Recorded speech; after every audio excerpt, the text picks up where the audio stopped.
right. Welcome, everybody. Episode 10 of Dames and Dorks. We're at episode 10. Yay! We made it. I know. I can't wait till we get to 100. I'm Nadia, part of the Inside All Day podcast. We're streaming from both Inside All Day and Know Me Without You's channel. You know me, but you can follow me at Nerd Dollface on Twitter. I'm going to let the panel introduce themselves, and then we'll bring in our special guest. Know Me, tell the people who you are. Hi, I'm Know Me Without You. On my channel, Know Me Without You, and on Twitter. I'm also a panelist here. You don't know who I am really, but it's okay. That's fine. As long as we get to meet each other and be friends, that's all I ask for. But yeah, I'm happy to hang out here on Thursday and then ready for an awesome night of chatting on current topics. Very cool. All right, Dr. Rachel. Doctor. Evening. Doctor. Evening. Hi, everyone. I'm Dr. Rachel. You probably see me all over chats and Twitter and everything. I'm Sauron_cosplay on Twitter, Instagram, all over the place. I have my own channel, Adeline Crafting, working on videos there. But I'm looking forward to diving into some pretty good topics tonight with these lovely ladies and our special guest. That's a great segue. So let's bring in our special guest, right? Let me add her. Tabitha! Hi! It's me. I am so happy for you to join us today. Now, if people don't know who you are, can you tell people who you are? I can. I did see a change in the title, the description of the Tonight Show, and I'm so thrilled about that because I am Dreaming Tabitha. A lot of people say Dreaming with Tabitha, or like Michelle from Force of Light. I may say Dreaming of Tabitha. I guess I'm narcissistic, but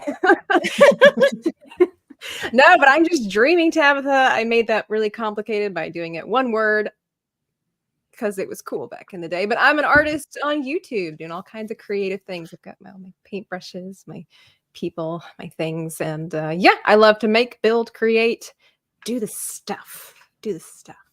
You're a crafty person, I assume. Oh, in so many ways. I'm a crafty person too, but I like start halfway and then I'm like, you know what? I want another craft. Today I went to my husband. I was like, I want to learn how to bookbind. He's like, oh, wow. You gotta buy. Like go to Home Depot and get the material. Yeah. Bookbinding, like, yeah, where would you even start besides glue? It's a new thing. It's the new in-thing crafting thing that like Gen Z, they're binding their own fan fictions that they like into actual books. Cool. Like very nice, expensive looking books. I'm just not into the trends. Like I need to be, but I'm not. It's hard. It's hard. You know, as an artist, you're supposed to, as an artist on YouTube and on social media, you need to keep with the trends. But like, I don't know how people are creating these beautiful things with news that just came out yesterday. Yep. Like it takes me like a month to get the idea, to think about the idea, to process the idea, to write and draw, to do whatever my color choices. And then by the end of the month, I'm so exhausted. I don't even feel like making it anymore. How are these people doing it? I need to know what the magic is. Don't open my guest closet. It's just full of boxes of crafts. Because I did paper flowers. I made my own wedding bouquet, like the whole 9 yards. But Dr. Rachel is a crafty person too. She has her own crafting channel as well, and she does cosplay items as well. You can see all around my background. I have some shields that I made, some swords that I made. I love doing different kinds of cosplay. I love painting as well. You can see my own paintbrushes.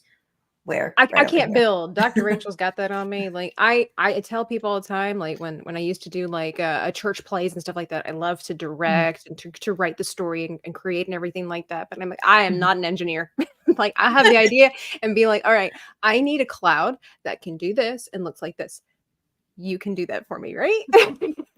Yeah. I can try. I can do like the aesthetic stuff, but as soon as it gets into the engineering, like I've seen cosplays that have the huge like wings that expand out. I'm like, I love those. I don't know how to, make them. I could paint them. I could probably measure feathers and stuff. Yeah.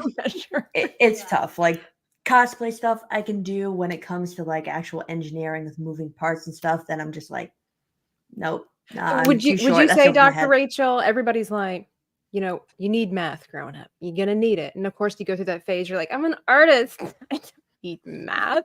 And then you're like, oh God. crap, I do need math if I'm gonna measure the face for portraits or creating swords and stuff. Oh yeah, no, a Uh, lot of it is like measuring to see like how much foam do I need to buy in order to actually get everything onto a shield, or like, Tabitha measuring something to be like, how much paper do I need to use? How much paint do I have to buy? A lot of it's measurement and like spatial relations. Right.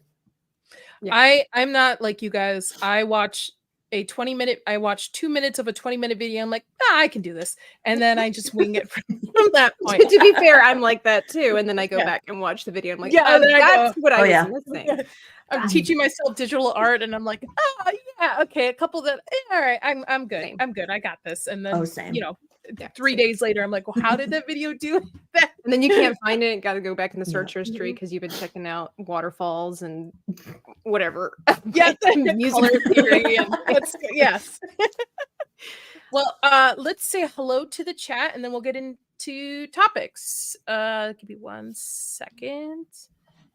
All right. So we have Lawrence Knight. Hello. Shmoo. Evening, sir. Him and Tom B are by far very good individuals. They are heart of gold individuals, or as my grandmother would say, like hearts made out of gold individuals. So yes. We have Mongoose. Nomi, are you still with us? Gravy D. She's without you. She's without, yeah. Huh. She's usually I'm is. here. You're a little bit robot, but it's okay. It's okay. Okay. You'll clear up. It's a Haro arc. Hello. Better a pixelated Nomi than no Nomi at all. Yes. Yes. Otherwise, we wouldn't have a Nomi, or we would be without. I don't know how to pun that. It's been a long week. There would definitely It's be hard. no me without you. Yeah, there'd be a lot of Nomis without you going. Yes. I don't know what I'm doing. Miss Sassy in the house. She'll actually be on I believe, the next episode with us. She's back, Oh. which I am totally game for. Zax, hello. I'll be on Zax next week discussing Saltburn. I fucking hate that movie so much. Tabitha, you ever watch something Yes. and you're just like in your core, as much as people tell you like, no, the movie was meant to be like this, or you didn't understand that movie. I want to burn every single fucking copy of this movie. Okay. I read the Everyone description of the movie and I realized this is not for Tabitha Yes, for I so was many gonna say. reasons. I was just to say this is not a Tabitha movie. No. It's not a Nadia movie either, but I had to watch it for a stream. Hello, Mr. Cannoli. I would have found some kind of pirated copyright something edition, or just binge watched trailers and nitpicked every little thing I could about the trailer to pretend like I watched it, because it's like I said, I read the description. I'm very careful and selective with what I watch, and like what I was talking about behind the scenes about what I discovered on Twitter when I was trying to just look up Luke Skywalker, and I'm like, yeah, this movie is just not for me. Yes. Also, by the way, I do swear. You're welcome to swear if you're like. There's no censoring on this stream. So if you swear, I don't know if you swear, Tabitha. I don't know if you do. If you do, you do. Like sometimes I wish that I did, only so that I could use the line from The Mummy when Rick O'Connell, when he was in the prison and they were asking, do you swear? And he's like, every darn day. But see, it just doesn't come across quite as cool. All right, so I'll swear enough for both of us. Thank you. Take one for the team. Yes. And watching, because I have to watch that movie again. So Of yes, course. I'll take one for the team. My husband, for a week after I watched that movie, I was like, I walking around the house, I'm like, I fucking hate that movie. He'd be like, what are you mumbling to yourself? I'm like, Saltburn. I hate that movie. Hate it. So, all right, shall we get into the first topic, ladies? Giving birth at Disney. Don't hold your excitement. I mean, if you really don't care about bacteria, and No. no, They're creating their own ward. Oh, that's right. It's a medical ward. Yeah, that's right. And rumored. Rumored. And from the video I saw, it was going to cost about $5,000. Well, I mean, Is that like for the overall cost of the like the doctor and everything? Because that sounds like a pretty good deal considering how much it costs to give birth at a hospital. Now, mind you, my sources was TikTok, so take that with a grain of salt. But from what I saw, it was $5,000 in total for the whole thing. Well, then, I think there'd be more women giving birth at Disney. Disney. I was like, I'm a Universal gal, but I'll do Disney. Why For why that not? price? Sure. Let me have 8 kids at Disney for that price. Just keep me here. Just, you know what? We'll plan our trip and just, well, because I guess a big thing was women would try to give birth at Disney as part of a bucket list. And if you actually did give birth at Disney, like if you went in a labor, it was like a permanent ban at Disney. Wow. If they found out like this was something you were planning. Premeditative birth. I think Disney adults are getting out of hand. I would say Yeah. so because from the people that I've been around and being at the parks and hearing about what's known as the Disney adults, I would definitely say that this would seriously become a trend for sure, because there are some people like, look, I'm gonna just naturally presume that we all grew up with Disney. We all have our favorite princess, we all have our favorite movie, we all have our favorite song, and we'll fight each other over, which one was better, Aladdin or Beauty and the Beast, tell me I'm wrong. But anyway, it's just like I've been to the parks, and to see the dedication that people have to make believe is incredible and astonishing, and sometimes mind-boggling. Mhm. It blows me away that some, and I'm not even talking about Disney influencers, they're on a whole different level, Yeah. but it boggles my mind Disney adults who go to the park, who don't live near the park, but will go to this park 4 or 5 times a year. When it Yeah. costs like more than a mortgage sometimes for the things they do as well, Mhm. because they'll Yeah. eat at the park. They do. I haven't been to Disney. I've never been to Disney World. I've only been to Disneyland, and the couple of times I've been to Disneyland were free tickets, so I've never Yeah. had to pay for them. So I don't understand, because I feel like you go to Europe for 2 weeks for the amount of money people spend to go to And Disney. I don't want to say a better time, because everybody's preferences are different, but have a Mhm. more well-rounded experience. Let me put it that way, because it's Mhm. different culture, different language, different food, like different architecture. You're like, you go to Europe, and it's kind of like going to the airport here. You're going to meet more than just Italians. If you go to Italy, you're going to meet all kinds of people, because they literally just drive 2 hours and you're in a whole nother country, and they all holiday there in each other's country. And so that's something for me. Like, I've met a lot of people, like living in North Carolina where I was at, like everybody wanted to go to Dollywood every Mhm. year.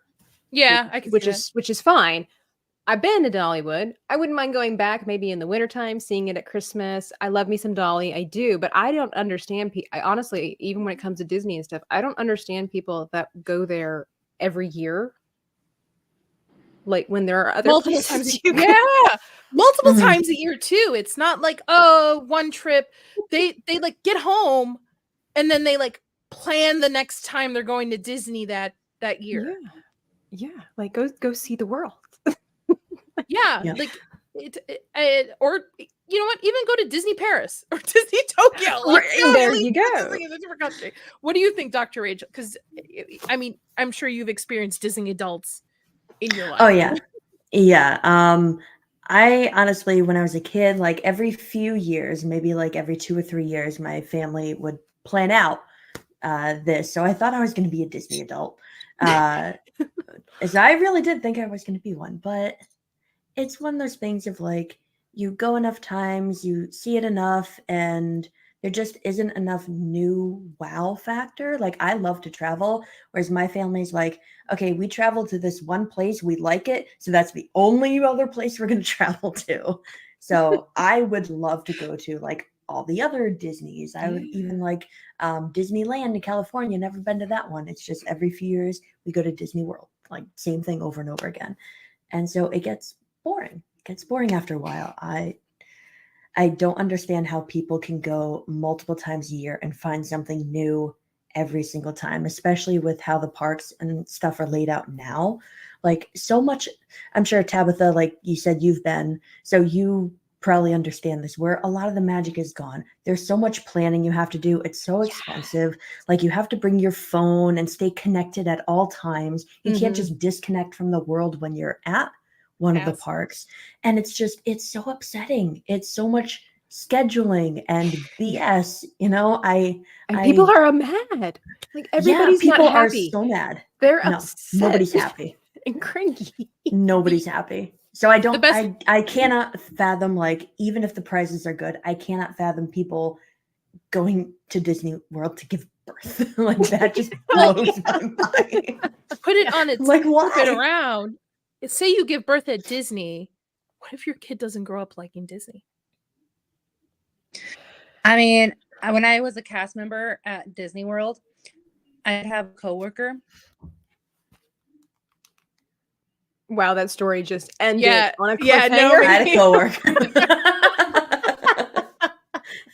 Nomi's having technical Like, difficulties. I really want to know now. I'm already surprised that she was a cast member, but now she's not even finishing the story. Oh, Nomi will pull stories out of the air of like things she's done in the past and lives she's lived, and I'll be like, "What? Who are you? Who are you?" Yeah. Like, you've just bounced around. Like, where have you been all my life, Nomi? Where have you been all my life? But so do you think this is something Disney is doing to cater to Disney adults? Do you see? Because I can't imagine that board meeting saying like, "Hey, we've lost so much money this year on our streaming service in the box office. Parks are doing okay. Let's build a hospital. Let's have a Disney hospital and people give birth there. You know, we can make $5,000 a baby, like a pop, and then Disney owns them." Right, it's like Rumpelstiltskin, give me your child's name. I can't imagine a child first when they open their eyes to this world and they see like fucking Mickey Mouse or Goofy just staring over. Oh, the nightmares ensue. The traumatic childhood begins. I mean, from what I read, this was all rumored.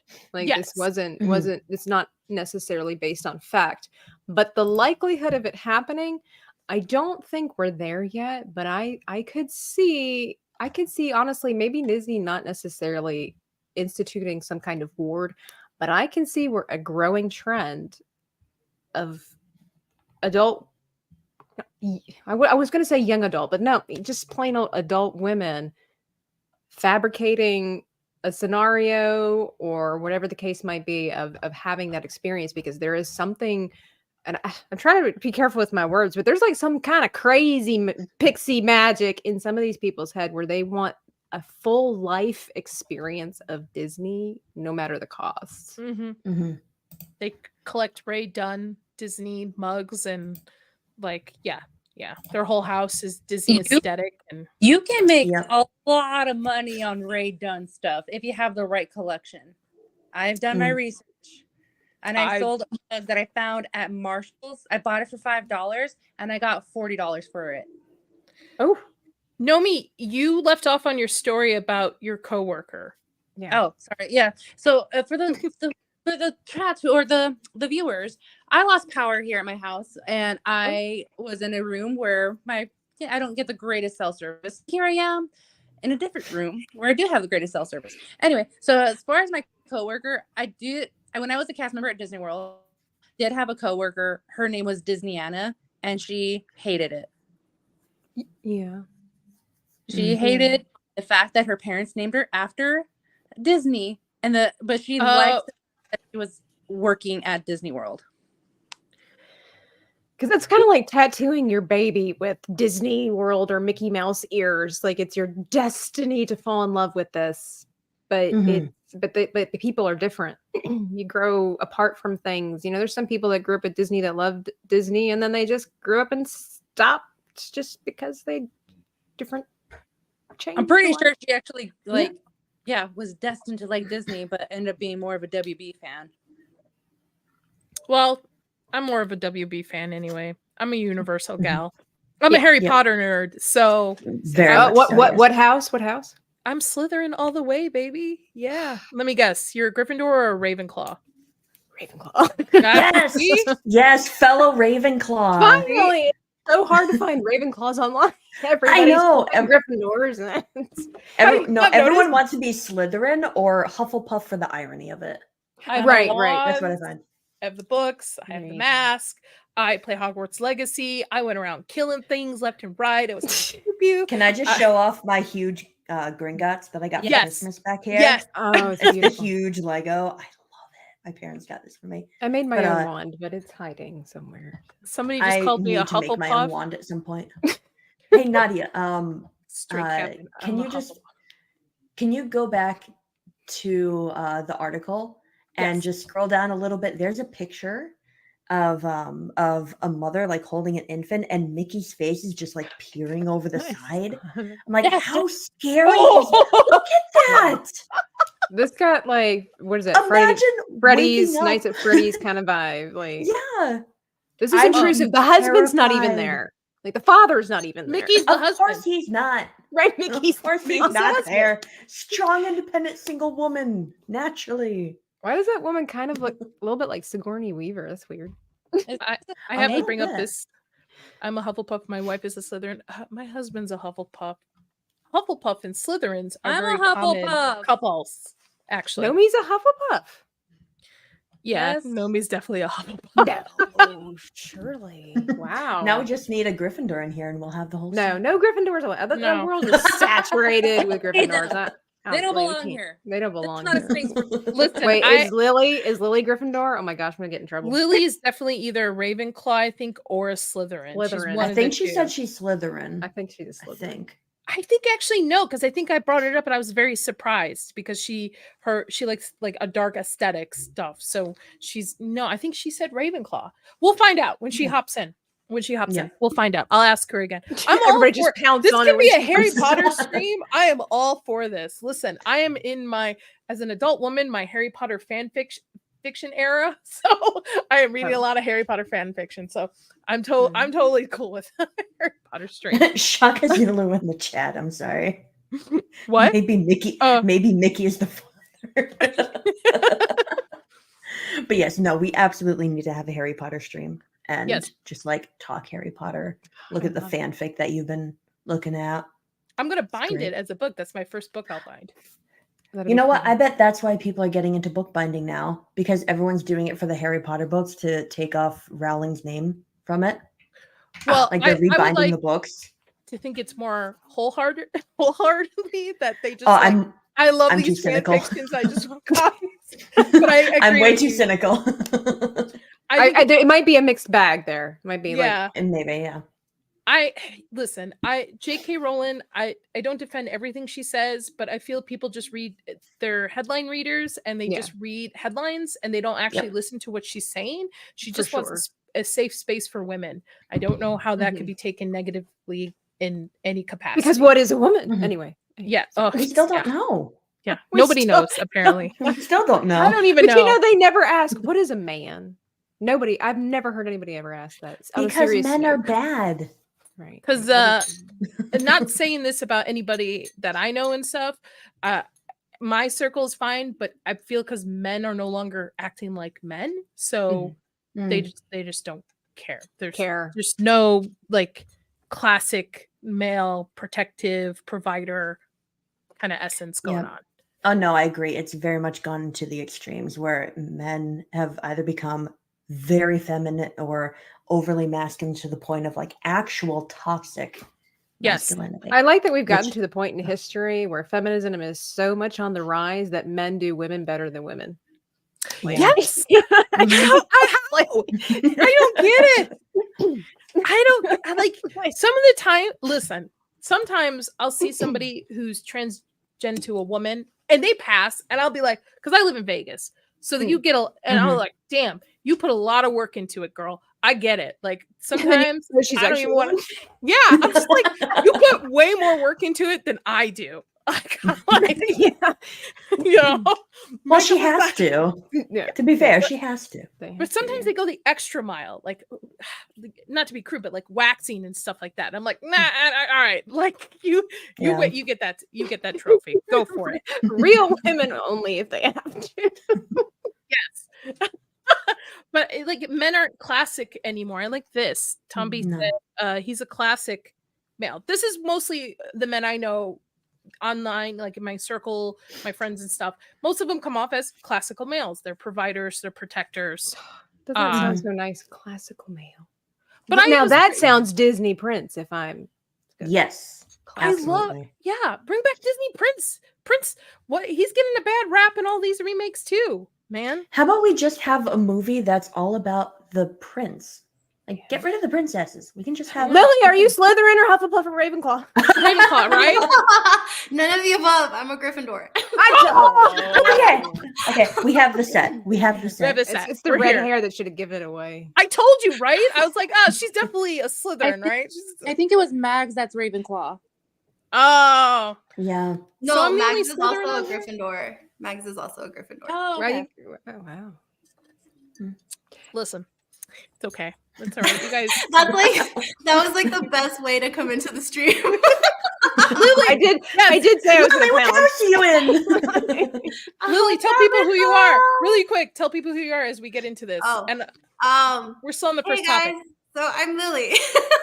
Sorry, A Gryffindor. super late, but I'm really happy to be here with you guys. I'm so excited that Tabitha's here today. Hi, Smoo, and I'm happy to be here with the girls. Hey, Mando, what's up, guys? I'm here. Let's do this. Before we move on to our next topic, which Lily, by the way, the next topic is not a topic on our list. Nomi just added this, so this will be fun for you. We were just discussing how it's a rumor that Disney's building a ward for women to give birth. Oh, yeah, I saw that. Mhm. And with your medical experience, what are your thoughts on this? I was kind of listening to you guys, so I agree with Tabitha. If really, it's gonna cost $5,000 for everything, that's probably Do it. better than giving birth at the hospital. To be honest, yeah, I think to have like a kid, it's like $20,000 or something. So Mhm. yeah, Is that with I or would without do it. Epidural? Listen, I'll wear those Mickey ears. $5,000, sure, pop them out. Like, for sure, for sure. if you have twins, you get like a discount. Then A you know, 2-for-1 deal. Seriously. All right. So this goes into our next surprise topic that I'm very excited to talk about. A woman who married a rag doll admits. Oh to my gosh, I family saw this. Yep. I saw complicated. this. after she had twins and says her husband is stressed about providing for the family. Is there a picture? Yes. Yeah, Oh that's my picture. gosh. He looks a little sad. Why do all her kids have unibrows? I thought We never they said got she was great at other- art. This reminds me of the documentary I watched once of those guys who like buy the live dolls that are so realistic and they marry them and treat them as if they're wives. Have you guys ever seen those? Yep. Yeah. She must have gotten hers on Wish. Yeah. Or made them herself. I think she made it herself. Oh, there's a video. video. Oh, I have not seen the video. No. She carries All right, them strap around in, everything. chat. We're gonna see the video. No. see if it'll play. After a word from these sponsors. I know. I'm having Yeah. this secondhand embarrassment for Boa her. tarde. Pessoal, eu tô aqui com a minha família e eu Oh, she's quero Spanish. contar para vocês que ontem eu tive que levar a Marcelina no médico. No né? subtitles? No. Where's she from? It sounds Portuguese. Portuguese? Portuguese, I think. I'm just kind of skipping ahead a Horror little bit. film. This is like a start of a horror movie. Oh my gosh, it is the start of a Yeah. horror movie. Like I'm I gonna write understand- a horror movie, and this is what it's going to be about. still play. Does I it say in the article where she's from? Let's see.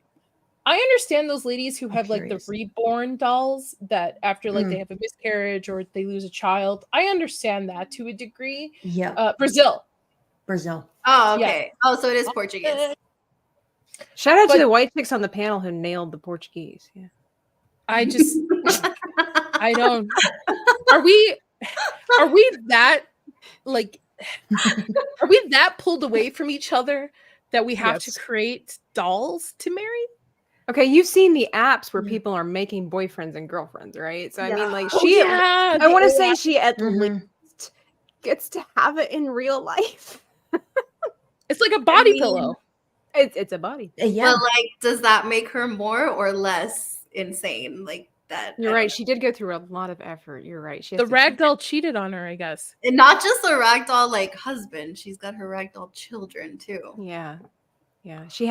It says she had twins, but she's got 3 kids. So that means this is her second birth. I mean, Did did she have them at Disney? Maybe. She built her children at Disney. Oh my Knit her God. Very Built- like Build-A-Bear. Ragdoll, Yeah. Who says the 3 ragdoll children has said the family life is complicated. Oh my Well, God. yeah. Really? Next year he's gonna be an alcoholic because he can't deal with all his children and her and It's not easy, but at the Oh same my time, I get God. emotional every moment, every second. In everyday life, Marcelo, of course, it's a Marcelo, and I have lots of tasks with the new babies, those as well freaking looking Marcellos.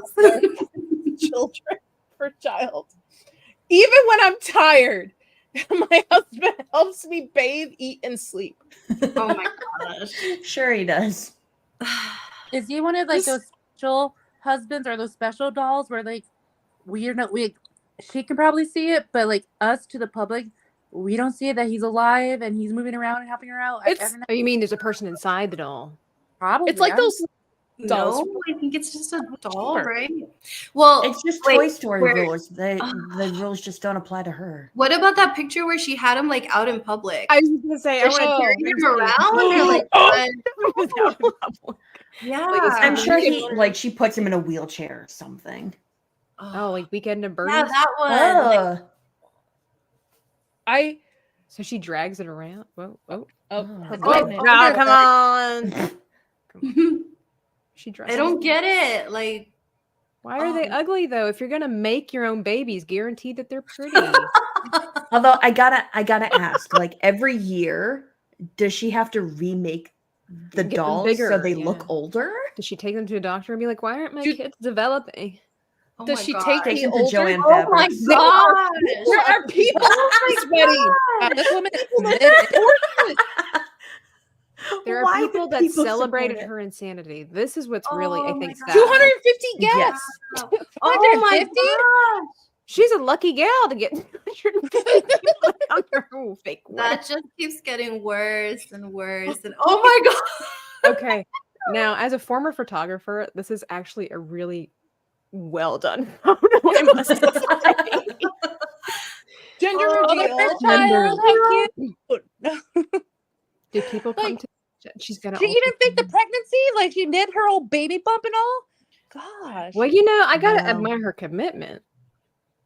That's what. Oh my That's one God. thing you can admire about insane people is that they stick to the Yeah. cause. At first, I thought this was just like a online thing where she's just looking to get clout, right? But the more I scroll down through this, the more I'm like, no, this woman has. This The is more- real for her. This is Yeah. real. This is real life. This is not, oh, the camera turns off and he's stuffed in a closet somewhere. This is like real life for people. This is weird. She's not like an unattractive woman. I She just should wanna know get what- together with those guys that have the real dolls. Well, I just Find want to know somebody in what there. kind of job does he have that he's making money, but yet somehow they're financially struggling. But if What a is doll, this if a rag doll is getting paid, I want to make a rag doll myself and get paid for just being a Yeah. rag doll. I do. They You know not what? She dependent? probably makes them and sells them online so other people can have ragdoll husbands and wives. Rachel, get on Ladies- that. That's a huge business for you. That, you know, I'm Oh, just saying God. nowadays that's a very lucrative career. You Yep. know, The plot thickens, ladies. Her mom Yeah. made it for her. no, Oh, her mom made no her way. husband. Oh my Yeah. God. Sounds weird. It sounds Wow. like Which West her Virginia. mom made for her. Has seen Like, what bubble of insanity are these people like living in? Because everyone seems to be sharing this. In this Little- fantasy movie, yeah. They're taking Well love that. done. Bravo, sir. Bravo. That's good. Oh, wait, no. There's another it one. will unravel. Yeah. Very nice. Very nice. Don't have much to say. I think humanity is lost. I know. I'm all I guys. just- Yep. I'm surprised this is not somebody from We're the on our United way States. out. I'm just very right. surprised. It's infecting the rest of the world, obviously. Yeah. Oh no, I Yeah. bet there are people in the United States like this, but it's probably so commonplace in our culture Oh, that it's it's so not normal. newsworthy. Well, like that woman who married a tree. Yeah. Yes. Or the other woman who married a train station, or like she married a train or a train station, something like that. Didn't somebody marry a car too? Like, Yeah. See, There's it's so common. We're just like, yeah. There's a married- horror to movie have about good somebody like obsessed with a car and tries to like have well, relations. did you guys ever watch that? Oh, of course, I'm gonna bring this up. But there was a movie with Ryan Gosling that was about this, where he was like with a Lars in legit- real life. yeah, Lars and the Real Mhm. Girl. Yes, that's what it is. I love that movie. I think that was his best performance. Well, besides Ken. That's a really great movie, but the way that they described it there is that he actually had like a mental illness, and that's why all this was happening. But like this lady, I don't. No, you know what? I'm not a betting person. I don't gamble, but I would bet thousands of dollars this woman has a lot of mental issues. Because like in the movie, he needs help. When they were talking to like his psychiatrist or psychologist, I don't remember, but they were telling the brother and the brother's wife, like, you need to go along with his like delusions for now, because if you don't, like, this is gonna set him off, blah blah blah blah, like all kinds of things. So that's why people like in the real world were going along and treating like his girlfriend, doll, whatever, like a real person. But like 250 people at a wedding, like come on, that's well, it's the same storyline of there's a popular Apple show, Servant, where the mother lost the child, has a doll in a sense.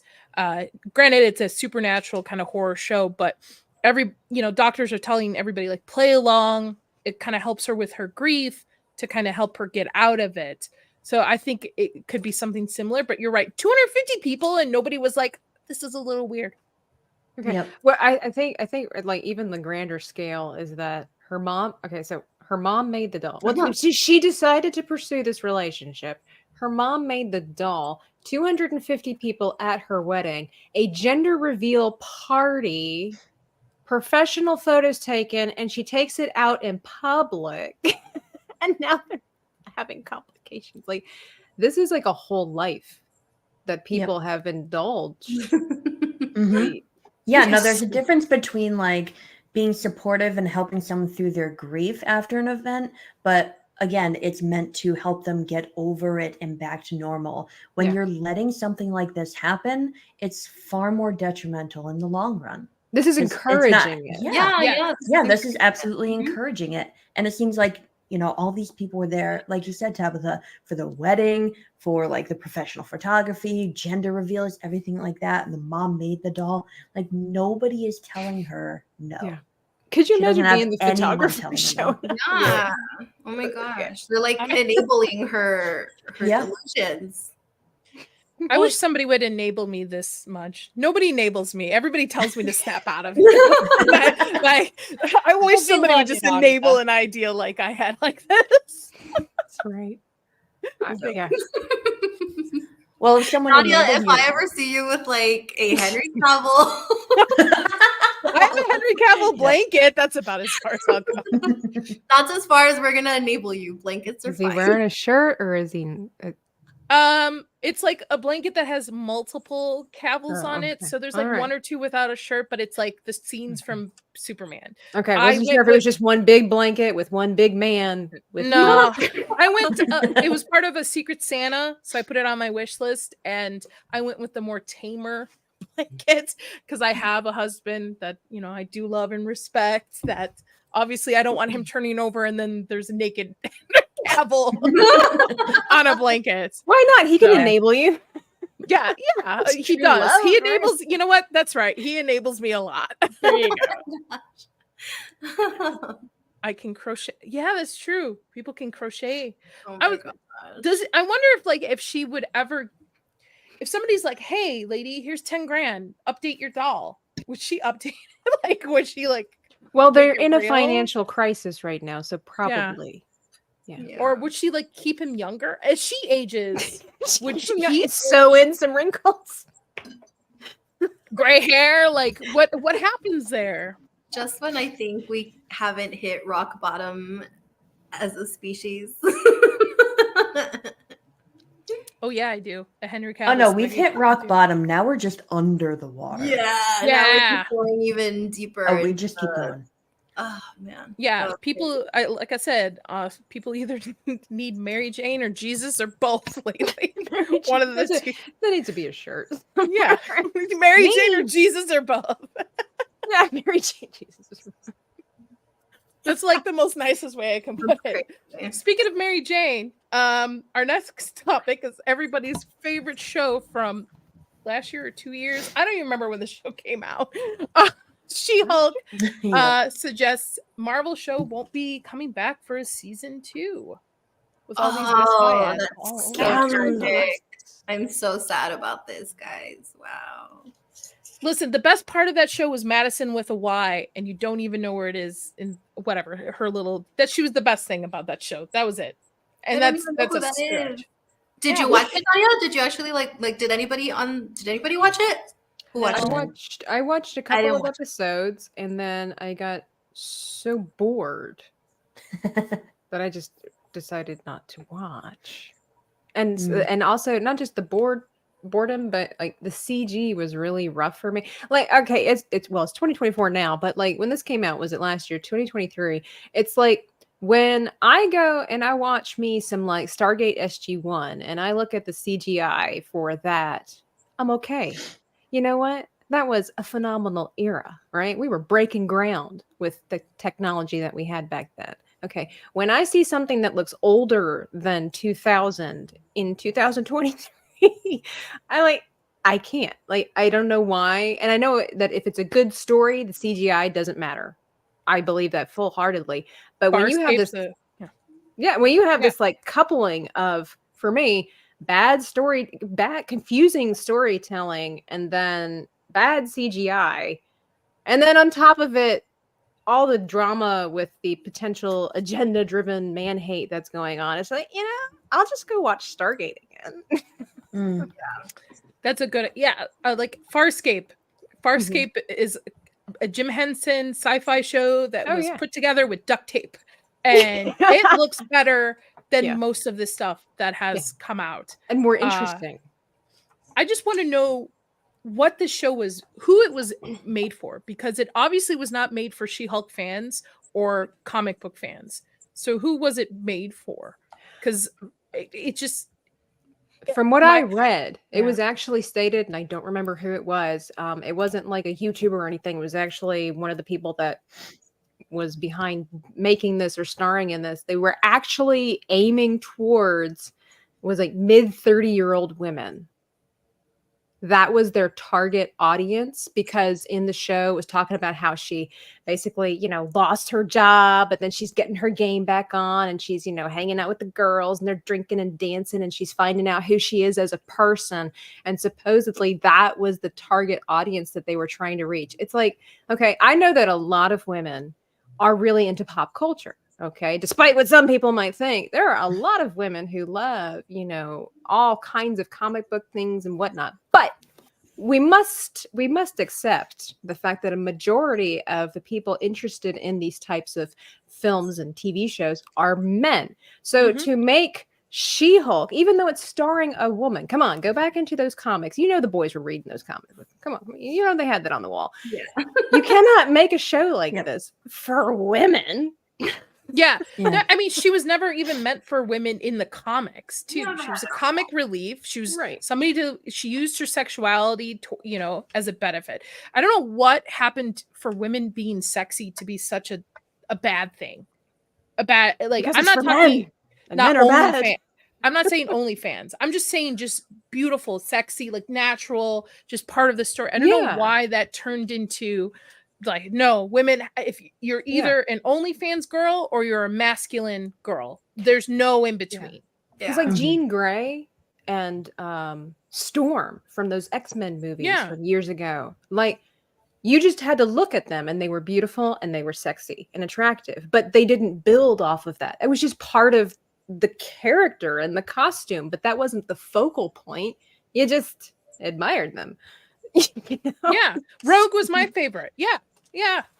And just you're completely right. I don't know because I don't know a single guy who watched this show who liked it. My husband, he we had to watch it, and he was just like, oh. This is just and he's a Marvel encyclopedia. My husband is a walking Marvel encyclopedia. So he knows the ins and outs of Marvel from start to finish. And he's just like, this is not She-Hulk. This is not what she's ever been intended as in the comics. This is garbage. Like, what is going on? This is man-hating. Yeah, and apparently that was the idea around it, which is so sad. Yeah, that's really sad. I mean, they were proud that they were making fun of their male audience. Like that was really bad. That's terrible. But Yeah, like you were saying with the even- X-Men movies, like how they could just like Storm and Jean and Rogue, you could have beautiful women portraying powerful parts. You don't have to focus on their sexiness. You don't have to make them strong by them hating on men or stepping over the male characters. They were strong in their own right, and they complemented the men. This is going like these new shows like She-Hulk and movies and everything, they're going the complete opposite direction. They either have to focus on them being sexy with twerking and whatever else was going on, or they have to make them like stronger than men, not just in their writing, and I have to put that in quotes because we all know how bad the writing is, but their writing, and also like they have to step on all over the men. They have to make the men absolute wusses, and that's so disappointing. So I cannot see this being targeted for women. I can't see this being targeted for men. I can't see wasn't for children. Anybody. No. This show wasn't for children either. No, this show was written for the people who wrote it and directed. That's it. Yeah, because you know what? The women who are going through breakups, drinking with their friends, trying to find new jobs, you know what they're doing? Not watching TV. Like, actually trying to get their life together. Especially not Disney Plus. Yes. They're out drinking and dating and trying to find work. They're not sitting in front of the TV watching this. Watching I don't understand. It's very bizarre, right? This world that we live in, we all know that. But what I mean, as far as like even with shows like this go, is the fact that we're going through this weird phase where it's like women are beautiful, women are attractive. Okay, great. We know this. So they create these characters that are, like Dr. Rachel said, strong, powerful characters, and they put them in a bodysuit. Now, some women would be upset and be like, we know why they're in a bodysuit. Yeah, that's why they're in a bodysuit. It's just the way it is, but that's not the focal point. But now we've gotten to this point, like with She-Hulk, it's like, okay, it's not about sexy women. Don't sexualize them. Meanwhile, they'll play music with lyrics that are atrocious. And then, they'll be twerking and working their buttocks in the screen. And don't sexualize me. That's like, come on, let's just be real. It's like getting a tramp stamp, wearing a bikini and saying, don't look. Yep. Yeah. It doesn't make sense. Yeah. And I hate this because it allows younger generations to see that this is what you should aspire to be as a woman. This is how your life will be in your 20s and 30s. I mean, you look at, for example, what was that dumb Netflix movie that everybody was heated over that was like younger girls twerking? Oh, Cuties. Yes. Awful. Yep. And then you find out that schools now reading levels are graduating at a 4th level, but all they care about is materialistic things, twerking in videos, doing this stuff. And it's like it's this type of show helps to the decline of our society. Yeah, I agree. And I just also want to say, anytime I see anybody twerking, my back just hurts. I just don't get it. I just like my back automatically goes, no. Everything starts hurting. Back, hips, thighs, and like, I'm like, how? I grew up with belly dancing. I'm like, how do you guys like? I don't get it. Okay. I'm kind of glad the show is not coming back. Maybe they have an idea that we shouldn't be putting this stuff out there. Who knows? Probably not. Do you think think they've seen the light? But no. But there's like other. It was too expensive for them to make another season and have it fail again. But there's like shows like my sister's, I'm not a big fan, but my sister's like the Sex in the City shows like that, where they are feminist driven shows, but they're back in the day they at least were well written. I'm not talking about the reboot they just recently had. But back in the day they were actually well written. They actually had dramatic issues, you know, about loss and breakups and all this stuff. And now they think like, oh, all women care about is twerking and opening up a bottle of wine and Tinder or whatever dating app is nowadays. I did hear that was also a problem culturally as well, is that the idea of wine moms. You know, a lot of women enjoy a glass of wine. Okay. But we've noticed that in our entertainment, that it everywhere, TV shows, movies, music videos, whatever the case might be, when you have when a mom has a problem, when she's stressed out about her kids, when there's too much laundry, when it seems like her husband's not paying enough attention, when she's just had a hard day, always going for the wine. Yep. And it's pushing this idea of in my opinion, but just it's like this pushing this idea that alcohol solves all the problems. And so when you have a TV show where it's all these superhero, the people that we were supposed to aspire, if you will, aspire to be, look up to, you know, Captain America and all this kind of stuff, like the people that change the world and all this kind of stuff. And now you have female characters. Like it's finally, we've got, if you will, finally, it's the era of the female comic book characters, and they're washed up alcoholics essentially who cannot handle their problems, but they were supposed to trust them with protecting the city. But they're just really upset because they're getting catcalled. It makes me so mad because I love well-written women characters. I am a big Wonder Woman fan. I have a collection of Wonder Woman, Scarlet. Like I love well-written, and they are just shortcutting it. They're just shortcutting it, which is to their own detriment, right? Yeah. The MCU, as it says, right? That's such a common thing now. Even mainstream media uses it. And they like. I was talking to somebody about Hawkeye, the show that came out last year or the year before, and how upsetting it was because I like Daredevil, Kingpin, I like the underground Marvel stuff. That's what I grew up with. And they totally did him dirty because you have a girl, I forgot what her name is, who completely is better than anyone else, right? But you don't show that. You don't show hardships that they go through. You don't show training. It's same thing with She-Hulk. Automatically, as soon as she gets her powers, she's better than Bruce. She's able to control things better. You know, you get like a 1 minute montage and that's it. And she's ready to go. You don't actually show the character struggling to earn these things. You just think your audience, just because she's a female, you're going to, let it slide. That okay, she's all right. Well, she's okay. She's better than everybody. She had that cringe monologue. Remember that she's better able to control her emotions because she gets catcalled and she has to deal with men telling her how to do her job. And remember that was like their. Oh yeah. I think that also the problem also with that. I remember when I listened to that monologue, there wasn't necessarily anything inherently wrong with what she said, because there are a lot of women that is a struggle. That is something you have to overcome. There are some men that will never understand that in certain career fields, there are things that women have to deal with that do make them stronger, or what they would call those biatch boss babes, right? Because they have to be tougher than maybe what they should have to be as a woman, because some dudes are just total douchebags. But again, when you encirculate everything about that problem and men are bad and I have to deal with this, and like you were saying, she's just better at everything because she's a woman, that's when we're all just like, oh, we're just so tired of it. And I think another problem is the fact that they're making these shows too short.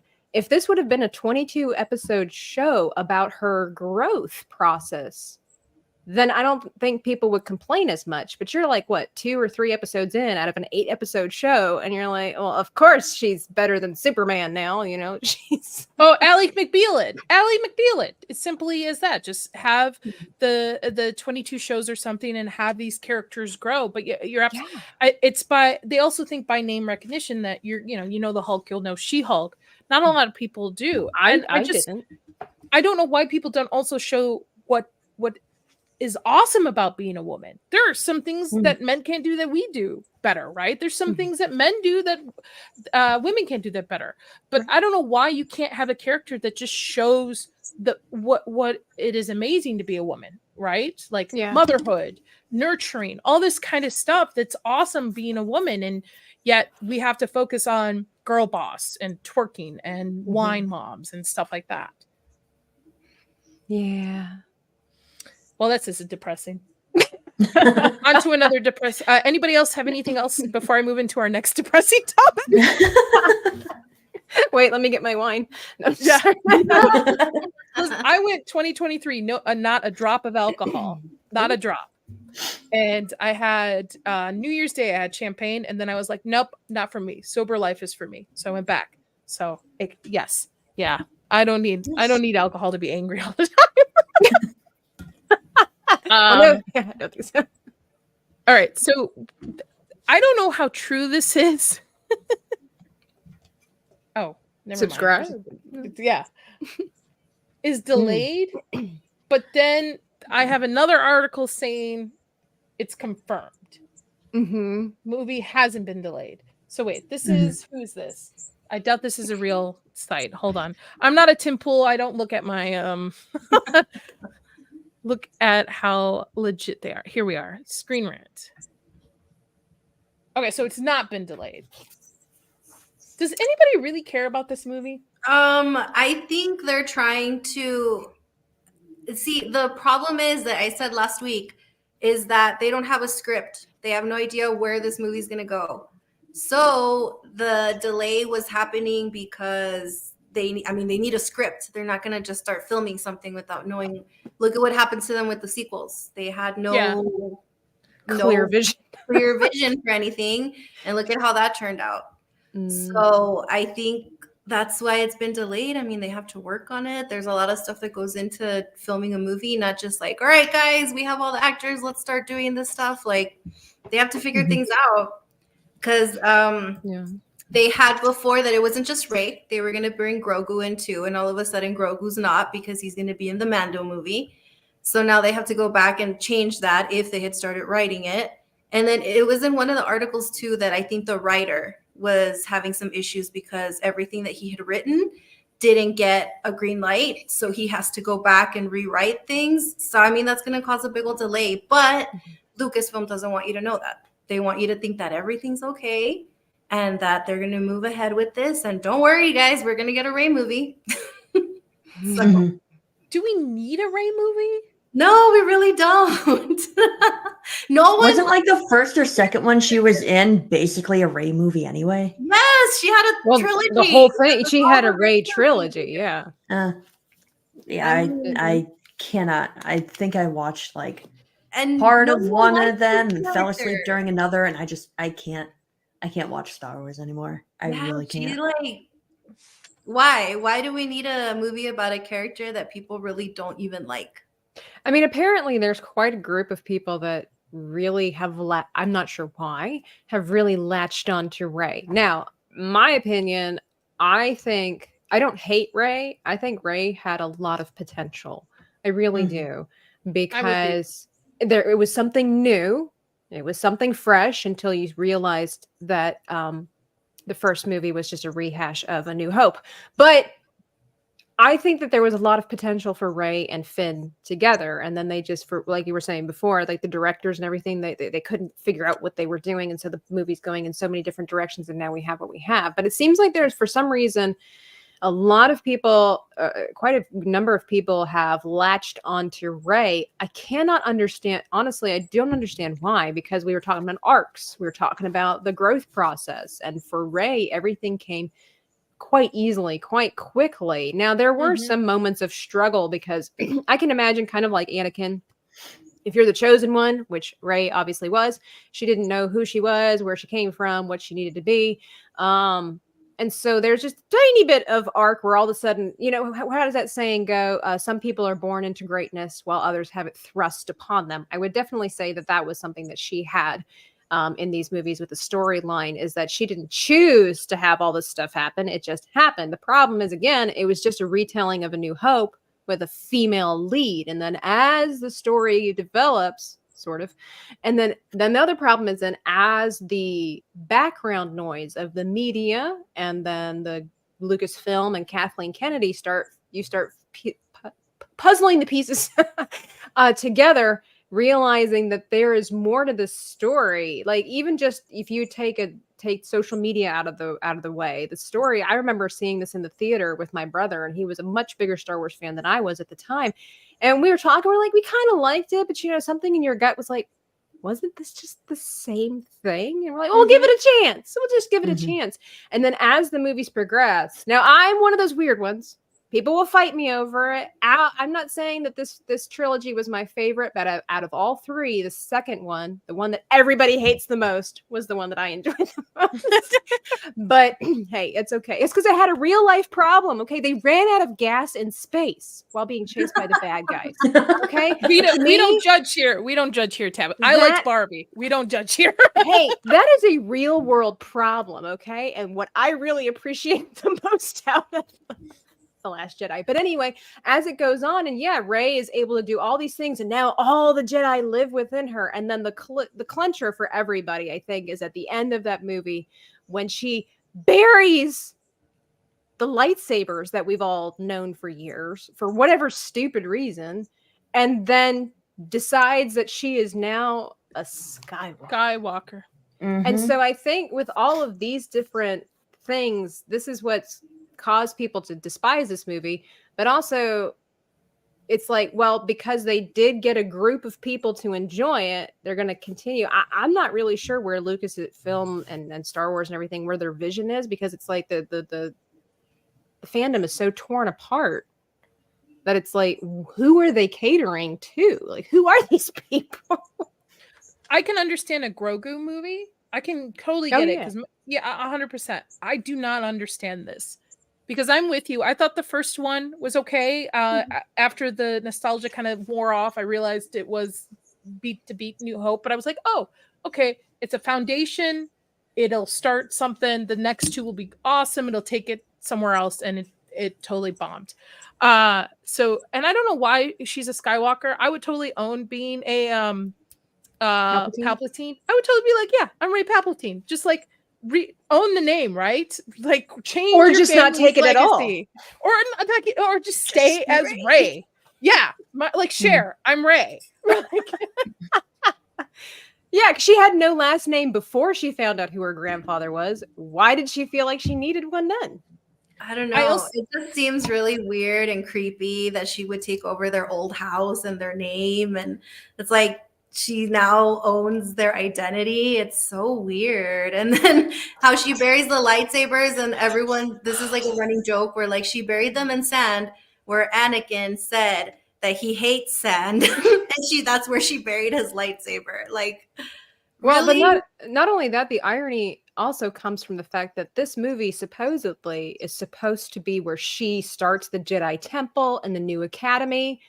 So she decided to bury like the only two lightsabers in the galaxy, which we don't, I mean, I guess she knows how to build one, but kyber crystals are kind of hard to come by these days. And so she's going to start an academy with no lightsabers to teach kids how to be Jedi. I don't know. See, I have a problem with her because I don't like her from what they're trying to do, because they're trying to replace Luke Skywalker and Anakin Skywalker at the same time.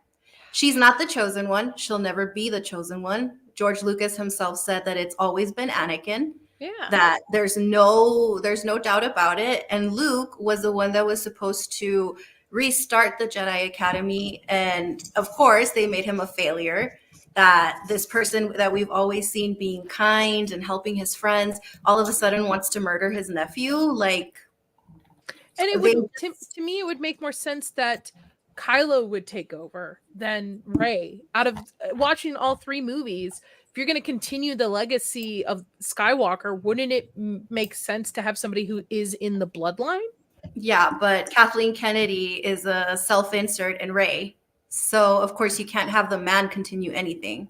It has to be the woman. It doesn't make sense. But I think a stronger story that I thought was going to happen which from what I've talked to different people, they said that would have been the better route to go. Would have been so cool. You could still have Rey as one of the star characters, totally fine. But I thought it was going to be a journey about Rey and Finn becoming Jedi. That would have been really, really cool. Yeah. Yeah. And then I was full story. And they already had scripts. George Lucas had already left scripts done for a new trilogy, and they totally just discarded them. And Bob Iger has admitted this, that they just threw them away, they tossed them aside, and that's not the direction that they wanted to go in. And George Lucas had already written. I'm just sad that we're no longer going to get Ben Swallow memes anymore. No, and Adam Driver completely said that he's never coming back. So Well, he takes after his father, Harrison Ford. So like this new story, like the leaks, I guess, that came out about what the story is going to be about. That I guess Kylo's Force Ghost impregnated Rey, and she's going to be pregnant in this new movie or something. Like, because they're doing Anakin Skywalker's origins all over again with like Shmi and all this kind of stuff. I don't understand. It's like they're just going to redo Star Wars almost. Oh my gosh. Admiral Akbar. So I don't have a vast Star Wars knowledge. I love the original 3. I have Princess Leia's blaster tattooed on me. That's my jam. So I've never read the books. I understand that it's a vast world, and Disney doesn't hold some of them as canon. But to me, I'm like, you have a gold mine there, right? For those of you who have read the books of different characters, stop relying on the 3. First of all, you did them dirty anyway, the legacy characters from the movies. So why not just branch off and just take characters from these books that people love and enjoy and just start fresh instead of rehashing the old things? We want Mara Jade. well, they are, because Ahsoka was basically heir to the Empire, except that Phony Filoni stole it and wrote it for his characters, his original characters, and then messed up the story. Yeah. I feel like Ahsoka could have been really good too, even though they did jumble. And I like her character. I like her. Is it just me, or does his head seem like, even in the original, like Adam Driver's head seems too big for how wide his shoulders are? Yeah. Oh my god. But yeah, who knows? I guess we'll see if it gets made or not. I don't know. I'm tired of Star Wars. I don't know about the rest. I mean, I know you love it, Lily. I know there's Star Wars fans, and I'm just tired of it. There's nothing refreshing coming out from somebody who never watched the cartoons. I had no idea I knew who Ahsoka was, but just by watching it, just from a normie standpoint, it was boring. They all it looked too clean. That's what bugged me the most. It took too long for anybody to finish a sentence. They might as well have been directed by Alan Rickman. Yeah, everybody was so cool. Everyone was just staring at each other. And as somebody who's worked on sets doing makeup and costumes and stuff, did everybody just dry clean and was like, all right, let's go? Like no textures, no color palettes, really nothing. They're just like just a white it's a digital white background. That's it. We're gonna do that.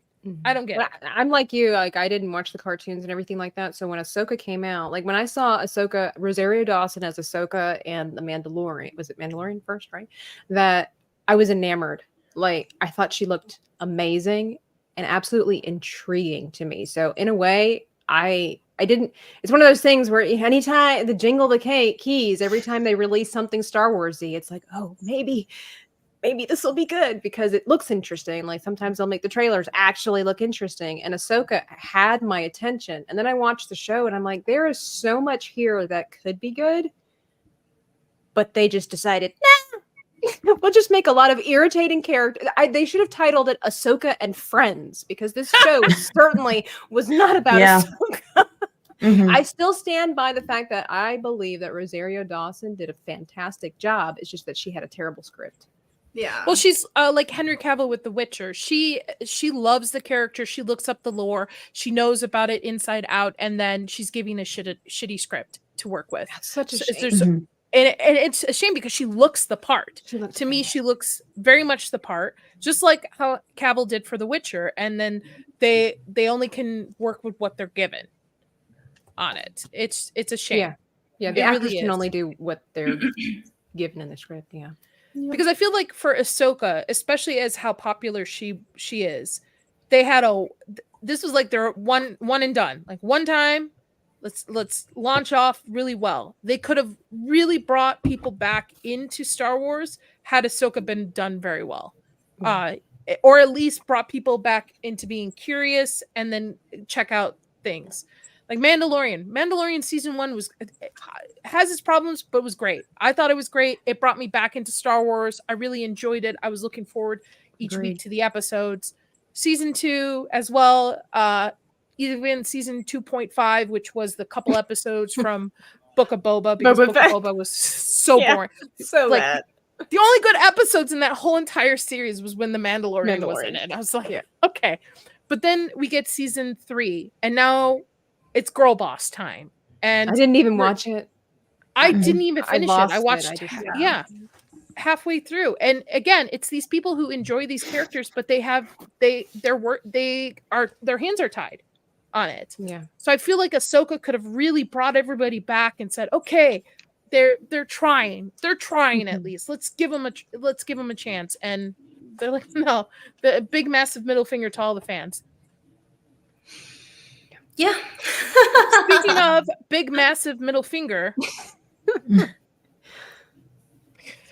our buddy Bob, his pay, is this his pay?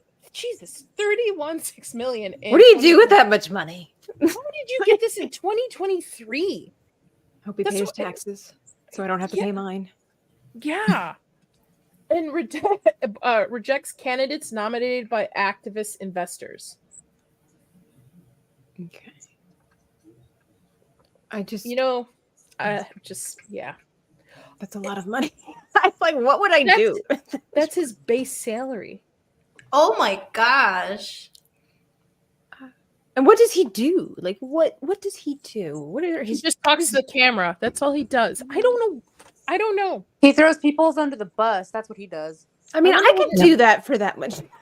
he just wouldn't let me, but I'd be really like this close to fans. He hires all the activists. That's what he does. Tabitha, I wouldn't blame you if you pushed me under the bus for that amount. It's right. okay. And then I'll pay for your medical bills. We'll take you to Disney. And we'll just get can I also burn my child there too? There you go. The ragdoll child delivered at Disney. That's crazy. If he's on LinkedIn, because I would be curious to see what his job description is. No, he's not. Okay. Is he married? Asking Bob for a friend. Bob apparently is too cool for LinkedIn. Too cool for LinkedIn. So I don't get it. And then 16 million in stock awards, 10 million in stock option awards, we need mags. That's what we need. 2.4 million in cash bonus and other compensation. Remind me, 2023 was the year of the strike too, right? Yeah. Where people were barely able to like pay their rent. I'm not talking about the 1% who was like, woe is me, my mansion is getting foreclosed on. I'm talking about the people who worked day to day, paycheck to paycheck on these things and was working like 20 hours a day making peanuts. And this is his salary. What do you do with that amount of money? That's what I would like to know. I just like to know, like, what, even if I wanted to spend $1 million in a day, how would I do that? Like, what do you buy? How many Funko Pops could you purchase with $1 million? How many trips to Starbucks? I'm just saying. How many trips to Disney? Disney. Like 7. Just kidding. Now. Maybe. You're not wrong. He took a trip to an island. Oh. I bet. You don't know. Like, how do you earn that amount of money? I just want to know, what does he do? Because that's what I'm asking. What does he do? How did he get there? Like, I'll start now. I believe in the dreamers. I'll start late in life. How do I start the job progression to get to where Bob Iger is today? How do you become Disney CEO? What do you have to have experience in? Yeah. Public speaking? One. I can take a class. Blackmailing people or something. Blackmailing, and you got to be connected. Yeah. You just got to be well connected to everyone for years. blood rights. Kathleen Kennedy was getting coffee for George Lucas and Steven Spielberg, and she's now the. I could do that. I could totally get coffee for Bob. Bob, if you're out there. I'll get you coffee if you hire me as the head of, Star Wars. I don't understand. I'm surprised though. We're almost a month into 2024 and there's no rumors of Kathleen Kennedy being fired yet? Or stepping down? There's always rumors. There's always rumors. We've been waiting for her to get fired for like the past 5 years now. It hasn't happened. I feel like she's the evil queen from Snow White. Like she's just sitting there in her chair, just kind of watching people in her little magic mirror and be like, listen, internet world, you too can have multiple failed projects and still have a job as a head of a studio. Don't give up on your dream. I feel like we could use Kathleen Kennedy as somebody to aspire to, in a way, if you think about it. Like, I look at that, like, even with women in politics, whatever side you're on, some of the women in politics, it's like, they might not be good people, but dang it, if they have the tenacity and the wherewithal to keep trying and get somewhere. Yep. Keep messing with these guys. Why not? Right? Keep bouncing to bounce. Why not? I'm not insinuating anything, but I'm just saying our BP might be. I'm not insinuating. Anyway, nothing ain't wrong there. Sure. She's like just marked our live stream like never being monetized ever. Hey, you didn't say anything. You didn't say anything. We'll nothing wrong with that. I want to know what a CEO does because I don't even understand what like a normal I don't know, the CEO of like a chain, a mom and pop chain that owns like maybe 15 chains. I want to know what it takes to be a CEO because they always say the CEO is like, oh, he works like 24 hours a day, barely sleeps, blah, blah. What do? You just have conversation. You just have to be charismatic to have conversation. Half of YouTube could be CEOs then. I mean, if I were Bob Iger, the CEO, with that kind of money, I would hire people to be the CEO so that I don't have to be the CEO. Like a fake CEO for like I just make the money and I just hire it out. Like I just give it to other people. I just give the CEO responsibilities to other people. That's probably what a CEO does. They just they spend their time planning their next trip somewhere, counting their money, and probably like signing off on whatever dumb projects are going on. Like, yeah, sure, that sounds fine. I mean, I'm sure there's a lot of management that goes into it, but honestly, it's a very legitimate question because and like you were saying, whether it goes even with politics, but with the companies and stuff like that, people that make this amount of money, what are you doing to earn that much money? Like, that's a good question. I would be comfortable with somebody making this money if I knew that the workforce that they are in charge of can pay their rent, feed their children, have a savings, can live comfortably. Yeah. I'm not saying they live like millionaires. I'm saying just bare minimum can live comfortably in whatever city they want to live in. That's it. I don't care if you make millions more dollars, but as long as your workforce is taken care of, cool with me. But, and again, somebody who climbs the ladder, right? If you have a CEO who started off as like, I don't know, bagging groceries at a grocery store chain and then eventually worked his way up to being the CEO, that's hard work. You got to learn new skills and stuff. I get it.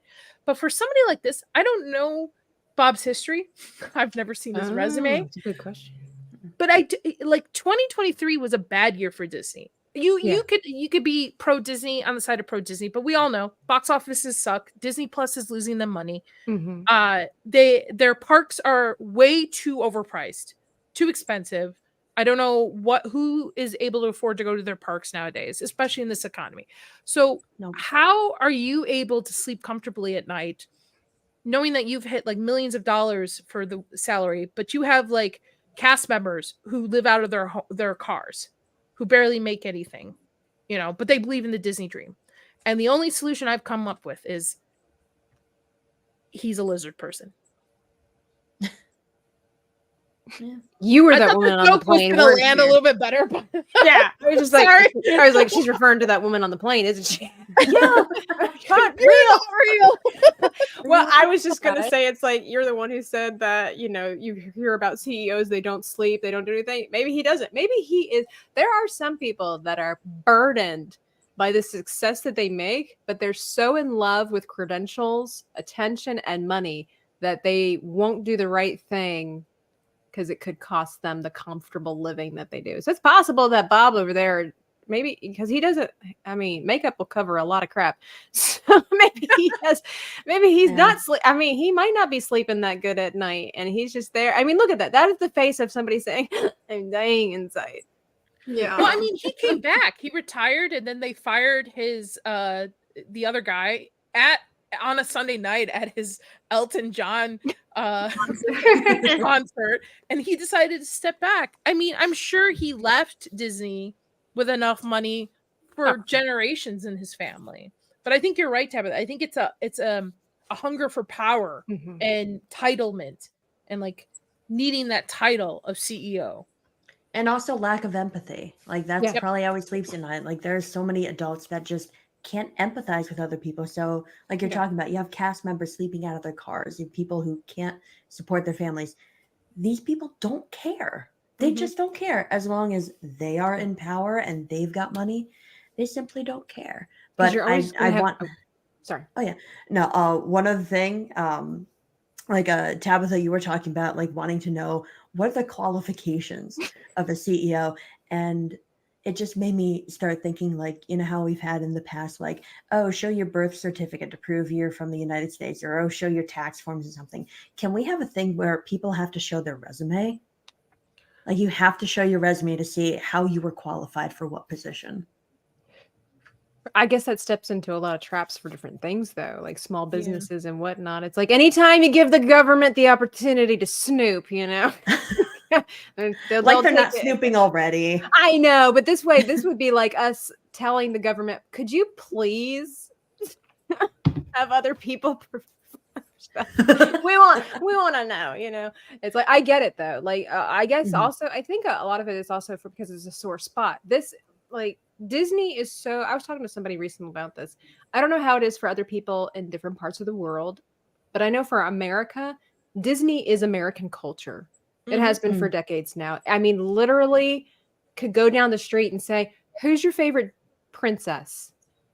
People will know exactly what you're talking about. It's just going to be the thing. And you can ask guys that too. And it's not weird. It's like, who's your favorite Disney princess? Because it's just every kid in America pretty much has watched these movies for decades, growing up with it, and it's everywhere. And so that it's a special kind of power, I think, when you are the CEO of Disney, because in a way you are in control of a piece of American culture. That's a whole nation. That's crazy. Yeah. I like the idea of resumes, but I also don't like the idea of social credit. So it's an internal battle. Fair. I'm like, the government doesn't need to know where I am, what I do. Right. Nothing. Yeah. Right. Like I'm in the shadows. I don't need anybody knowing what's going on. But I like the idea because, like, I don't know where I'm going with that. I'm sorry. My brain is just somewhere else it went. I keep thinking lizard person. She's got lizard person on the brain. I got lizard brain going on. So, all right. Bye, Bob. I like this one. Tabitha, question. Do you know what a Stanley Cup is? I was going to say something snarky. And now I'm torn between saying something snarky and the real answer that you're probably looking for. No. I do. Snarky. It's a beautiful trophy for the NHL.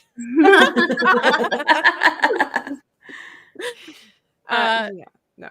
I had to hear about this on social media. I'm like, what the freak? Somebody's like, these women, look what these women are doing. I'm like, what are the white women doing now? Yeah. Holy shit, I didn't even realize it is. It's white women. I'm half white, so I can say it.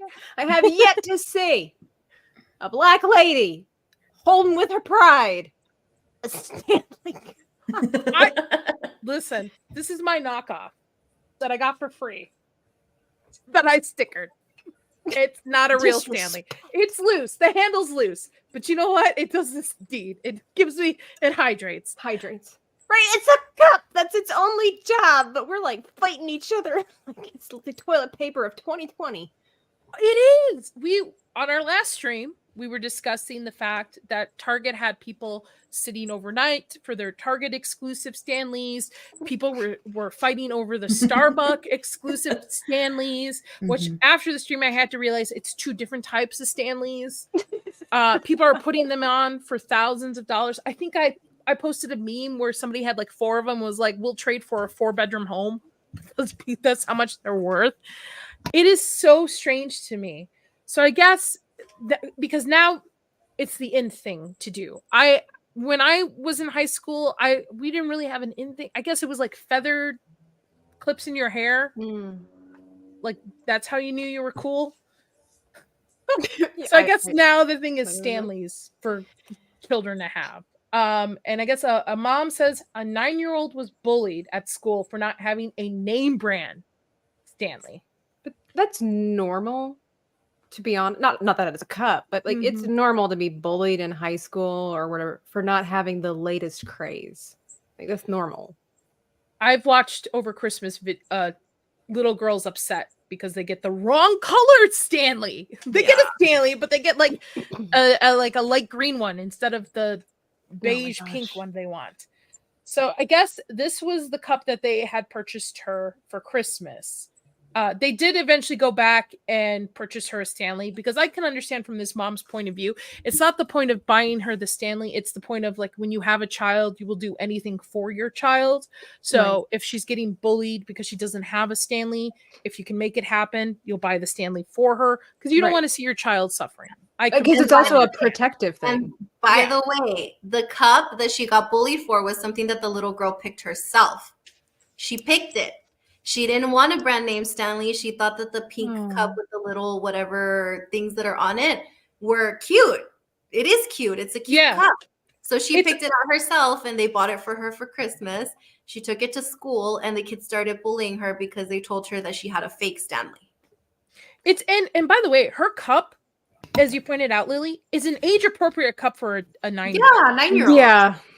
You know, and I don't get it. But yeah, it's a material. Again, we are now in the decline of our society where material things are all about it. Rachel, what is this? Oh, holy cow.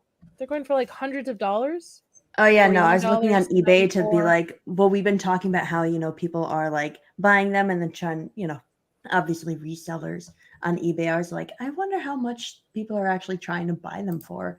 And it's like $60, $80, $90. I saw one for $119.95, and they've had 43 of them sold from that user. I'm like, really? People are buying that much for something that's just supposed to hydrate you?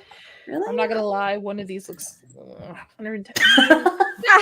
She's like, I am that person. No, I always said if they ever came out with a Harry Potter exclusive one, take my money. Here you go. But see, that's something different. It's not just a white cup, solid color white cup that you can get anywhere. That would be something different if they came up with like a Star Wars one, a Harry Potter one, novelty. Yeah, then I could understand like wanting to own it, but I think it's also, we forget, like, we are such at least here in America, it's like there are people there are people in third world countries that just have them made out of wood.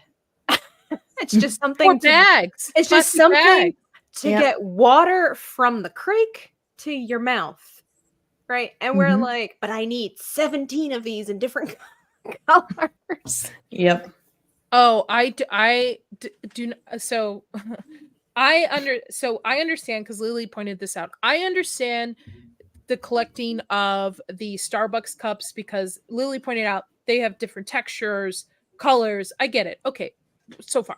But I've seen people with walls of them, of Stanleys, and even the Starbucks cup, like having 3 or 4. Okay, I get it. But I'm talking about like your child's future education on the wall, amount of money of these cups. Like, I don't get it. Well, I mean, to be fair, we could equivalent that to people who collect action figures, the Funko Pops and everything like that. Granted, not nearly, well, some of them actually are pretty expensive. And if you think about it, if you get down to the nitty gritty of it, it's a toy, but we got to leave it in its box. At least I would say for at least these women, they're probably using their cups. A That's lot true. of people don't play with their action figures and they don't take things out of the boxes and stuff. I mean, I've got a couple of Funko Pops, so I'm not like hating on anybody. I'm just saying it's amazing what we as humans will collect. I mean, obviously we'll look at it and be like, that's so stupid. I mean, it's not like I have a huge collection behind me. No, but I mean, you can justify collecting action figures because over time they're going to be worth something. The only Stanley Cups that are going to be worth something are the limited edition ones. Well, what are they going to do with the rest of them? Like, true, but if you watch shows like American Pickers and Pawn Shop, and it's like 50 years later, they have a sign for gas that's not cracked. And people are like, I'll give you $300 for it right now in cash. And so if somebody's like, she has the solid white Stanley Cup in perfect condition. Does it come with a straw? $500, take my money. And then they were even showing too that Stanley doesn't tell you how you're supposed to clean your cup. And somebody actually got sent to the hospital because her cup underneath was moldy. Molded. I saw the that. cap one, yeah. Who doesn't clean the underside of their cap? My guilty pleasure are books. I collect books. Yes, I do. Yeah. And my pride collection is a first edition, first print of Peter and Wendy. That's beautiful. It's so beautiful. That my husband got for our first wedding anniversary. When you die, can I have that? Yes. You got it. Assuming you go first. Custom box. Hey, you heard that. I'm going to download this episode. She said yes, y'all. If he doesn't bury me with it first. Oh, that's so beautiful. I love it. But I like books because and it's interesting because I think this is a tangent, but I was talking to my dad the other day, and my dad pointed out that back when I was growing up, books were a sign of prosperity and wealth. If you would go into somebody's house and you would see a library of books. I'm not talking about physical media like DVDs, and that's a whole different ballpark, but actual books. Nowadays, you don't see that.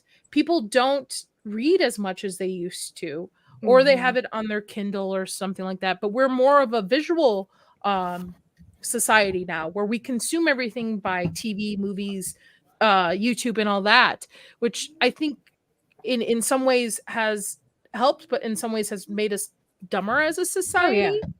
Oh yeah. Because I mean, look at the average reading is like the 4th grade level people are graduating with. That's sad. And especially children in not so prosperous homes, reading to me, especially because I grew up poor, reading to me was like the escape. Like I could read and disappear somewhere, right? And I don't know where I was going with that. I just wanted to show my book. Some of the most successful people, like you can do your own research for that, are readers. There's a reason why the saying is readers are leaders. It's like even Ben Carson. Ben Carson grew up very poor. I believe he grew up in a single parent home, and his mother made him read all the time. And, he grew up to be such an outstanding surgeon, and there's so many stories of things like that. And I agree. It's like anytime technology takes us forward, we also lose something, because technology is meant to make things easier for us. And while that is efficient for the sake of progress, there is some kind of decrease somewhere else, because we don't have to try as hard. We don't have to earn it quite as much. So the fact that we have AI that can write our essays for us, well, people don't have to worry so much about grammar, punctuation, spelling, research, things like that. While it could be a very useful tool for somebody, let's just say an immigrant to this country, like my mom is not a natural born citizen. She has issues with spelling. Because it's just not her native language. I could see where that kind of assistance if she decided to pursue some kind of career, would be very beneficial. But at the same time, it doesn't actually allow you to learn anything. Yeah. You're not learning. It's just doing it for you. And so I think with people not reading, not even feeling, I'm a diehard book fan. I can't do this Kindle stuff. I can't do it. I gotta feel it. There's something about it. Yeah, that's what I was gonna bring up, that I am so like against having a Kindle. I know a lot of people are like, no, when I travel, I have to take my Kindle. It's so much easier. My friends have tried to convince me. I won't. I will take my books, and I will take them all super heavy with me traveling. Yes. I don't care. I'm like Hermione. I've got to take like 3 books that I never even read when I go on the trip. I have my car book. I have a random book in my purse. Yes. My like big book thing that I take to like school with me.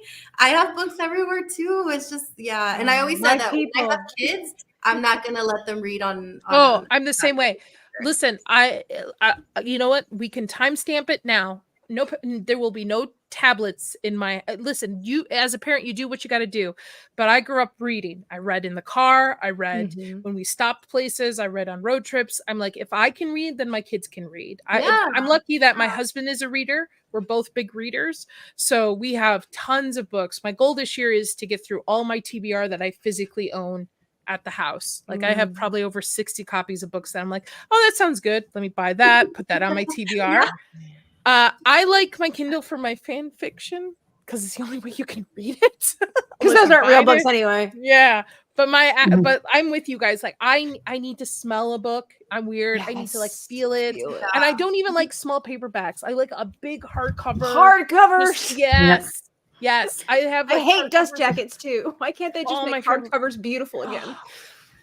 This is why school ruined me. Because I'm like you. I love like having a big hardy hardcover book with me, but with school, with textbooks being as much as they are, as soon as they went on like online, or for like school when I'd have to read, not even kidding, maybe like a dozen papers each week for grad school, it was so much easier to like have them online instead of paying to have them printed out and everything.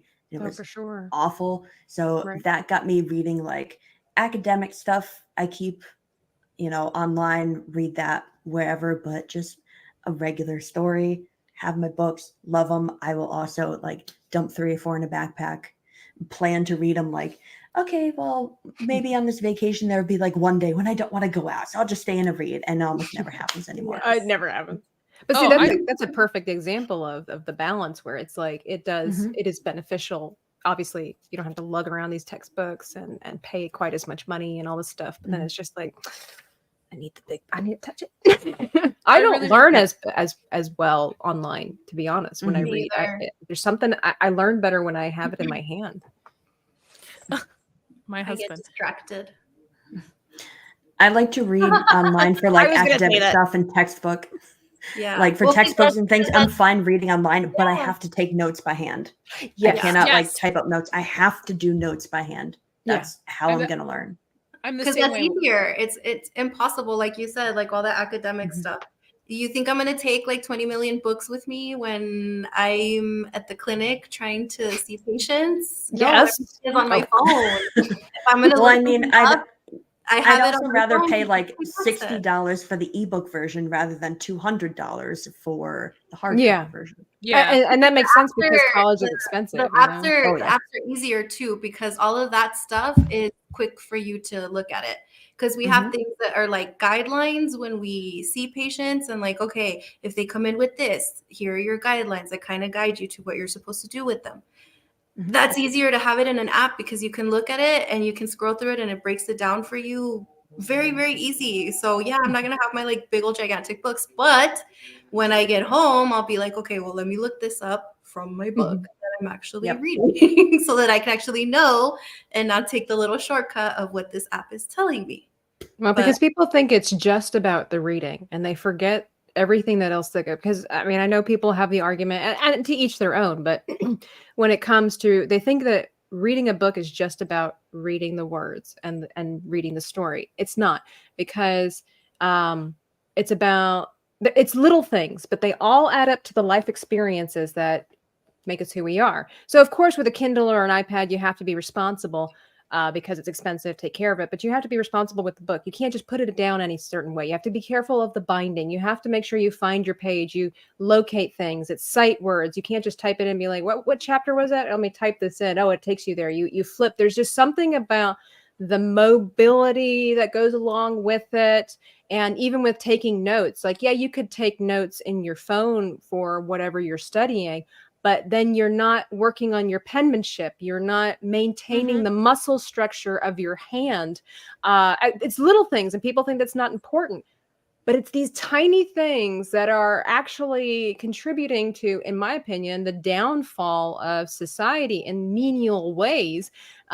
Just because, like, people, they disagree with me, thinking that it's not important to learn cursive in school anymore because nobody knows how to read it. I disagree with that wholeheartedly, because our founding documents are in cursive.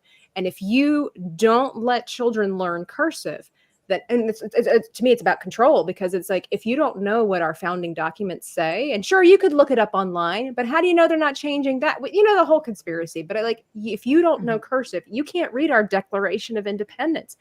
That is important. That's very important. So, like, all these little things just kind of, anyway, that's just me. I'm going to eat my chocolate. I wanted to point out something Shmoo said here too. Good thing is books can be reread, resupplied, or hand out to others. There have been many times in my life where I've read a book that is life-changing, or I've enjoyed it so much that I have handed it off. I'm like, here, to a friend who, and spread the word of it, or, they get interested in something new. Like one of my favorite book series is the Dresden Files. I would have never gotten into it unless my husband had introduced me into it. And then now I have a second book series about a wizard named Harry that I enjoy. So like there's little things about it. I can even remember in school taking a test and not knowing what a word was, but remembering it from a Sailor Moon comic, from a manga, and having it explained to me like that. Yeah, I think, well, again, technology, there are benefits to it, but if we're not a society that reads and passes on these stories, it's just downhill from there. And listen, you can read whatever you want, because I wanted to also say, I see Vex in our chat. Vex and I are in a Spicy Girl book club. Oh, we read spice. Is that like Spanish cooking or? No. Tabitha, if I send you the book we're reading, you will never speak to me ever again. You'll be like, okay, really? Thanks for time. Bye. See you later. With that being said, that brings us to one of our last few. I think we have 2 topics left. I miss Nomi. I know. I think she's having internet issues. Yeah.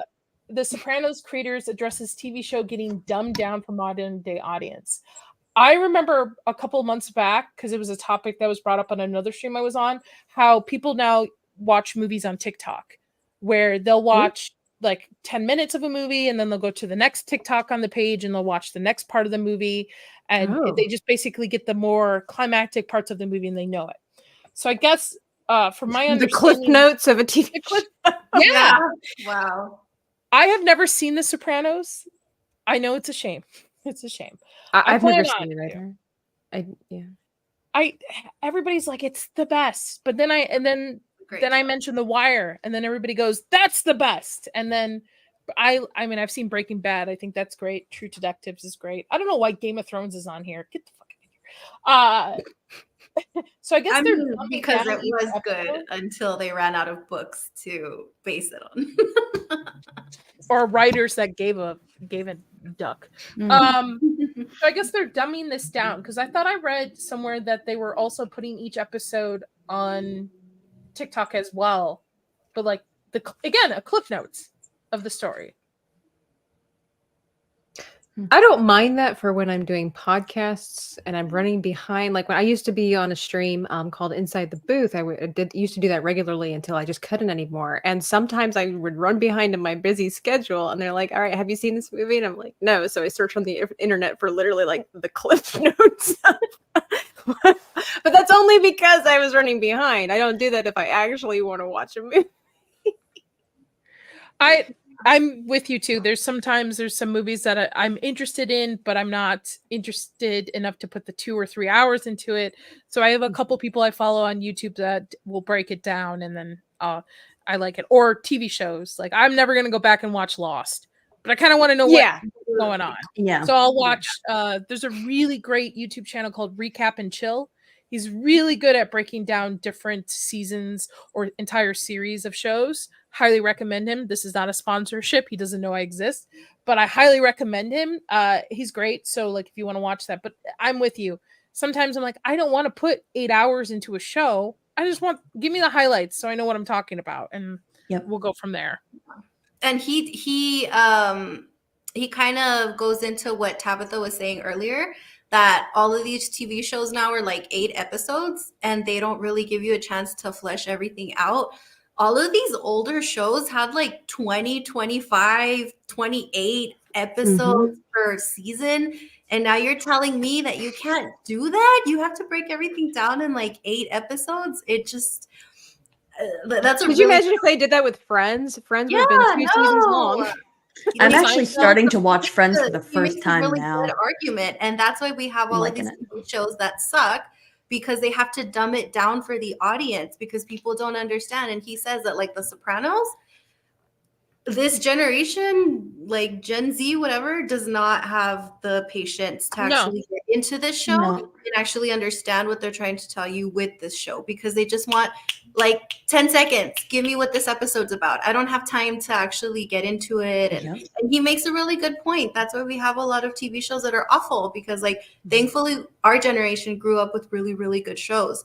So when we're seeing all of this stuff like Ahsoka and all of this She-Hulk and all of the writing, we can see the difference, because we're like, what is this? Like, who? And that's weird. Like they're saying they have to dumb it down because like the new generations don't have time. When in fact, they do have time. They've got plenty of time. They put their phone They're not down. doing their homework. They put their phone down. As soon as you put the phone down, you absolutely have the time. But like, it's it's that lack of creativity. People, don't have the time to sit through an episode. They don't have the attention span to sit through an episode.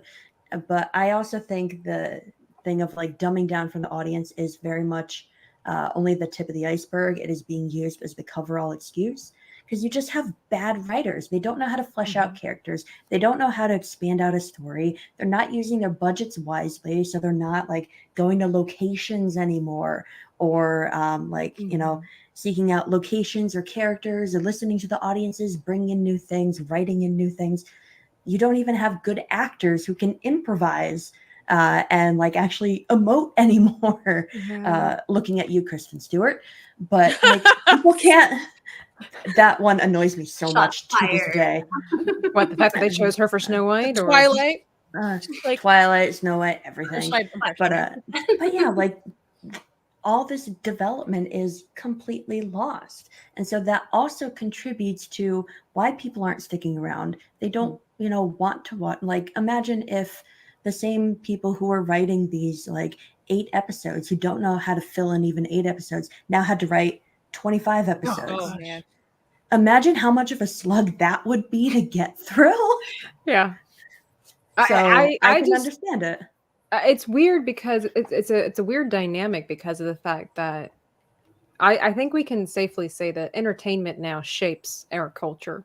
It's very impactful on families and children and things like that, right? So to say that people aren't paying attention enough, it's like, well, that's because you keep making things shorter. You keep dumbing things down. Maybe if you didn't, you could. But at the same time, it's like they want to make money, so they need to cater to the audience. So the caterer is dumbing things down for the audience. But in the meantime, you would think that they're losing money. Like, it's a weird thing. It's kind of like with Disney, and then a lot of the decisions that they're making with their TV shows being shorter because the audience can't pay attention long enough or something like that. But it's like you can control that in a small way, but it's all about business anyway. It's just really weird, because the choices that like what Disney makes are making them lose money, but we need to cater to the audience, because otherwise we'll lose money, but we're already losing money.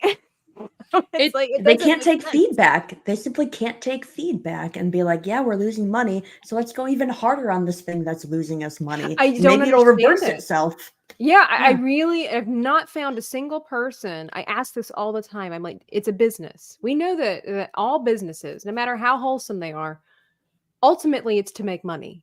Mhm. So with Disney being a multi-billion-dollar industry and numerous people that want to make money, and obviously we've seen that Bob loves himself a handy paycheck.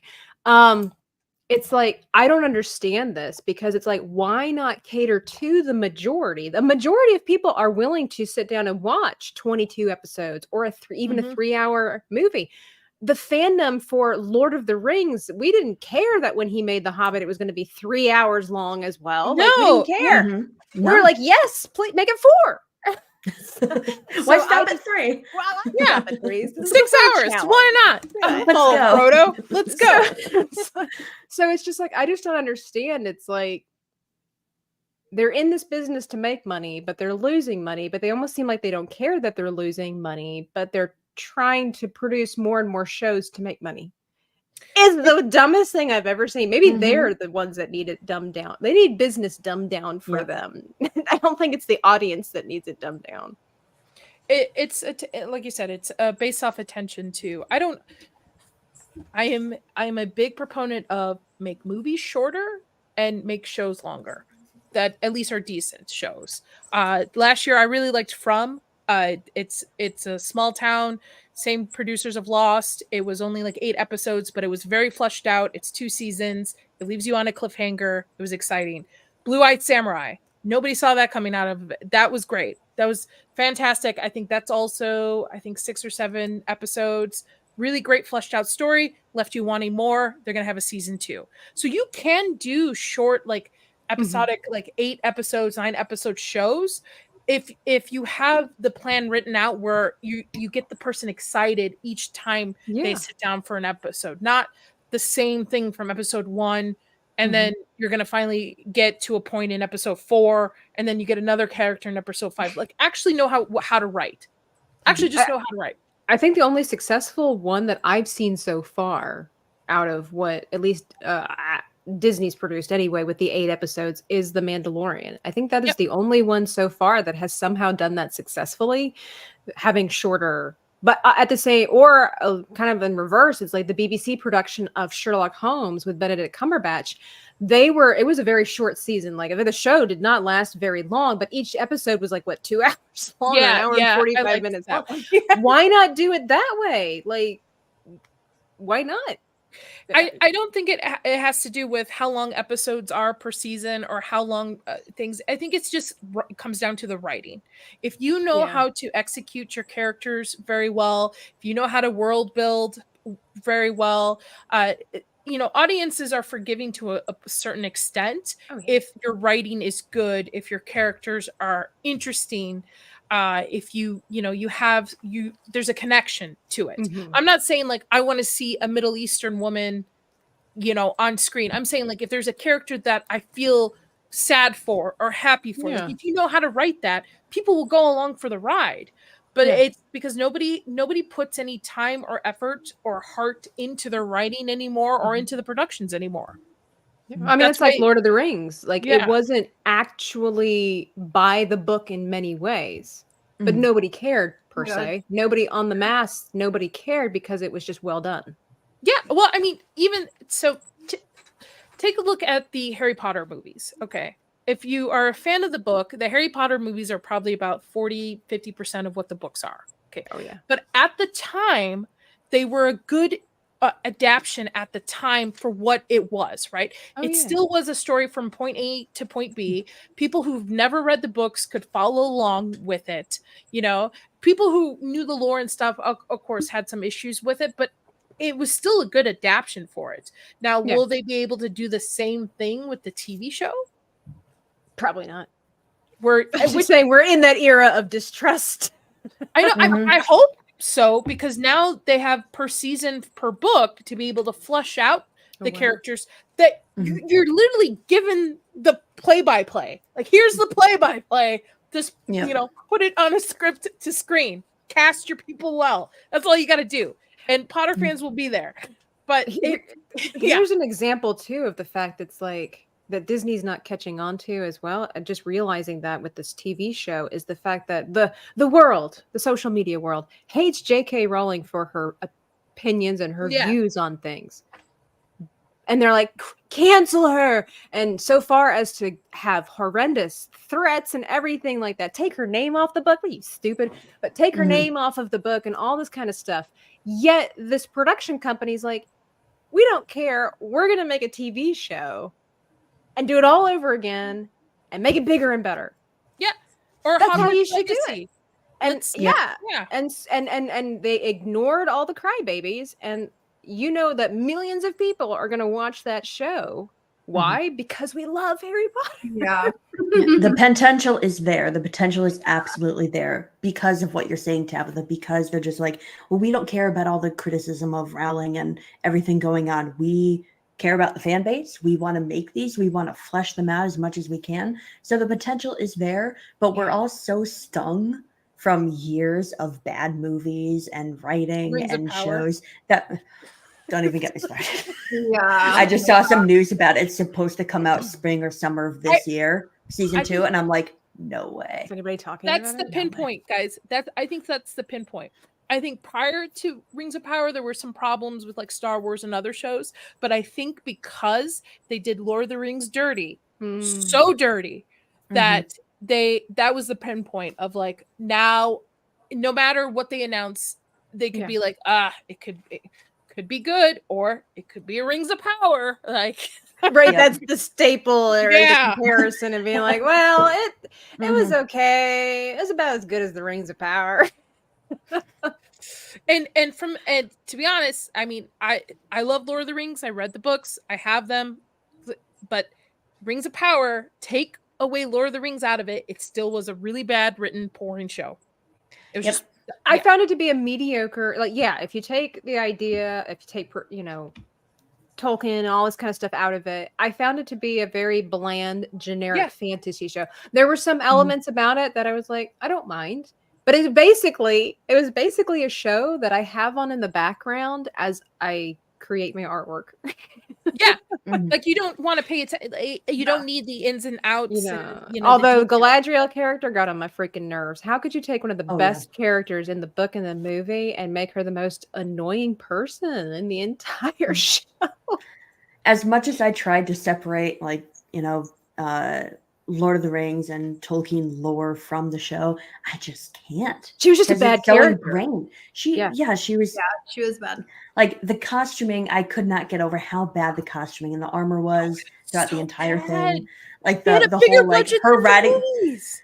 and like the budget. I cannot excuse some of the things of like her riding across the beach and smiling like a freaking idiot, or the warg, or the freaking warg. Her cheeks would be like I blowing in them. stopped and laughed for like 10 minutes because that thing was so bad. I'm like, how do you have such a huge budget and you know that there's a huge fan base for it and you make something that bad? Like that's what makes me in this camp of like, it can't be mediocre. Like there's just too much behind it. It's just so bad on so many levels. I can't say it's mediocre. I have to say it's pretty poor. That's 'cause even of just the as like movement generic behind it. fantasy. Well, they're also listening to the So bad. 1%. They're not listening to actual fans. They're just listening to people who just look for problems and things. It brings it back to the whole J.K. Rowling thing. Granted, there's quite a few things she says I don't agree with, but at the end of the day, people are just headline reading. There's this headline reading. Yeah. That's all they are. They don't actually listen to what she has to say. They don't actually do the research. They don't actually look into it. They just go, oh, J.K. Rowling, bad. But yet, they'll still buy her books and rebind them. I'm like, money's still going in her pocket. ladies. Yeah. Millions of dollars. Yeah, Yeah. This woman ain't And she crying should her actually be butts off. somebody to look up to. She was Yes, her poor. story is beautiful. Yeah, she's writing it on napkins. She's somebody who started from absolutely nothing and built this world and that people love for generations. But yet people go like, white woman bad. Yeah, well, and the thing is too is like I think people are foolish to focus on what a lot of these celebrities are saying or not saying when you can't tell me that half of the people that we admire and look up to in Hollywood or authors or whatever have some really awful opinions themselves. I just don't say it. I bet you there's people that we know and love, and they're probably racist. They're probably bigots. They're probably misogynistic. They're probably man haters, but they just don't talk about it because they don't need to, because everybody has opinions that not everybody agrees with or likes. From what I understand, and people take this way out of context, from what I understand, Walt Disney wasn't a huge fan of the Jewish community. Oh, no, so he didn't harm anybody. He didn't do anything. Now, I'm not saying that you should do that, but it's like, at the end of the day, his opinions about it didn't hurt. It didn't reflect in his work. And he wasn't going around telling people. And whether or not that's true, I'm not positive. But it's like, they're also consider the time frame. Back then, there was still a lot of prejudice in our country. So it was, a lot of people were prejudiced, not necessarily because they wanted to be, but it's more of like just upbringing. Like, it was ignorance. It wasn't even like, I actually hate these group of people. It was more of like, oh, mom says we don't talk to them. Like, it's not as big a deal as some people are making it as it is today. And so that's what I'm saying. It's like, you could disagree with people, but I bet you would be appalled by half of the stories that you would hear about the belief system of a lot of people that we admire or look up to. But it's probably, that's why they say don't meet your heroes, because separate the artist from the art. I mean, I'm a big Stephen King fan. I read a lot of his books. He's all unhinged. But he's unhinged. I don't agree with him at all. I don't follow him on Twitter. I don't agree with half of his statements. Mark Hamill too. Mark Hamill is the same way. Yeah. It's just, but the problem is people are selective nowadays. They are very selective of how they go like, oh, J.K. Rowling is a sexist, whatever, this stuff. Don't read her books. But then they'll prop somebody up who actually has the same kind of ideas, discusses it differently. I'm just like, like, you can't have one or the other. Like, just it's separate very the hypocritical. Art from the artist. Yeah, just separate. It is hypocritical. Enjoy what you enjoy. Yeah, I think there's a couple problems there where, like, yes, you should be able to separate the art from the artist. And I know a lot of that started for me when I was a kid with Michael Jackson. All the news that was coming out about him, still love his music, still love his performances. But separating the art from the artist is harder to do now because, first of all, people online can't do that. They think everything online is real. And so whatever, like, who, like, so-and-so says on Twitter, that's what they're going to do in real life. That's how they're going to act. Like you said, Nadia, they're headline readers. They don't really look at it. But the other thing is, everyone is so hung up on representation now that they're taking, like, a lot of these artists, a lot of these musicians, public speakers, like actors and everything, they're bringing their ideas and opinions into their work. So they themselves are not separating their personal opinions from their work. So that makes it even harder for audiences to do the same. I don't get represented in entertainment, and I feel like I should start an uprising because I have faced discrimination for being left-handed. I'm left-handed too. So wonderful. Okay, Nadia, we got to start an uprising. Where are the left-handed? Do you know? I don't know about you. I know a lot of left-handed people do this. But when you watch a movie or a video of some kind, when somebody's writing or whatever, do you pay attention with what you... I don't know what it is. And I'm the only left-handed in my family, too. Same. I don't know if any right-handed folks, do you ever do that? Do you ever pay attention to what hand people are using when they're writing? No, they don't. They've never suffered like we have. They don't understand. We don't suffer like you do. I think you sit at a desk and it's made for right-handed people. When they're using their left hand. That's when it's and I'll be like, whoa, wait a second. And the world is made for right-handed people, but we have to adapt. Do you hear our people complaining? No. And I also paint and draw too. It's a creative thing for very common for left-handed people. And also, I think we're smarter than right-handed people. I'm just saying. They do say that we're more creative, and also the stigma that if you're creative and I guess left-handed, that you are also on the autism spectrum. I probably am. Somebody's told me that before too. They're like, you might be autistic. Why? Well, because a lot of artists are autistic. No, No. That's not how it That's works. not true. I mean, Hi, I might as be the resident autistic because I've- psychologist, that is not true. I have an ADHD, Really so isn't. I'm probably somewhere. Like, I'll be like, hey, let's go. Yeah, no. It's crazy. Justice for left-handed people. Yeah. We Yes, should start. justice for left-handed people. We should start Start a movement for What? left-handed All of people. you are left-handed? Everybody? I'm not, Me. but No, funny just the special story, though. people. Yeah, just us two. Yeah. my best friend throughout high school, and she's still my best friend now since like we were kids. She's left-handed, and our anatomy teacher in high school sat us next to each other, but on the wrong side. On the So our wrong elbows were always bumping, and we kind Oh. of just looked at each other and like, what is this? And the teacher can see it, but she doesn't switch us. We're like, Yeah. really? So we just switched ourselves. It's And so had annoying on so a much plane. more room. Do you It's have like to? it's one of those things you don't consider when like you're even Mm. something as small as like seating students in a class. Like Mhm. don't if you have to have a left-handed person with a right-handed person sitting next to each other, don't switch them. Tabitha, do you have to figure out when you go to like a group dinner? Be like, oh, I have to either sit next to somebody who knows, like I either have to sit next to my husband who knows I'm left-handed, or I have to sit on the edge. Otherwise, I'm gonna be bumping people. I've learned to be accommodating, and I just clutch Oh, it you? in. Yeah. Now I Mm. have learned in some scenarios to be ambidextrous.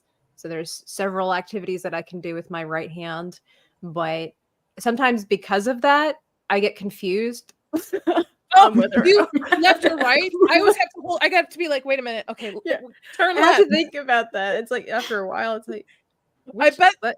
yeah. I can hear Chris laughing in the other room because he knows I don't have a good sense of direction, and I always go, it's because I'm left-handed because I have to like, oh wait, I turn left. believe there's something to that. I do. Yeah. It's just there's something about this side. I think because you're, I don't know, driving is a dominant thing, but you're on your left side, and it's just I don't know.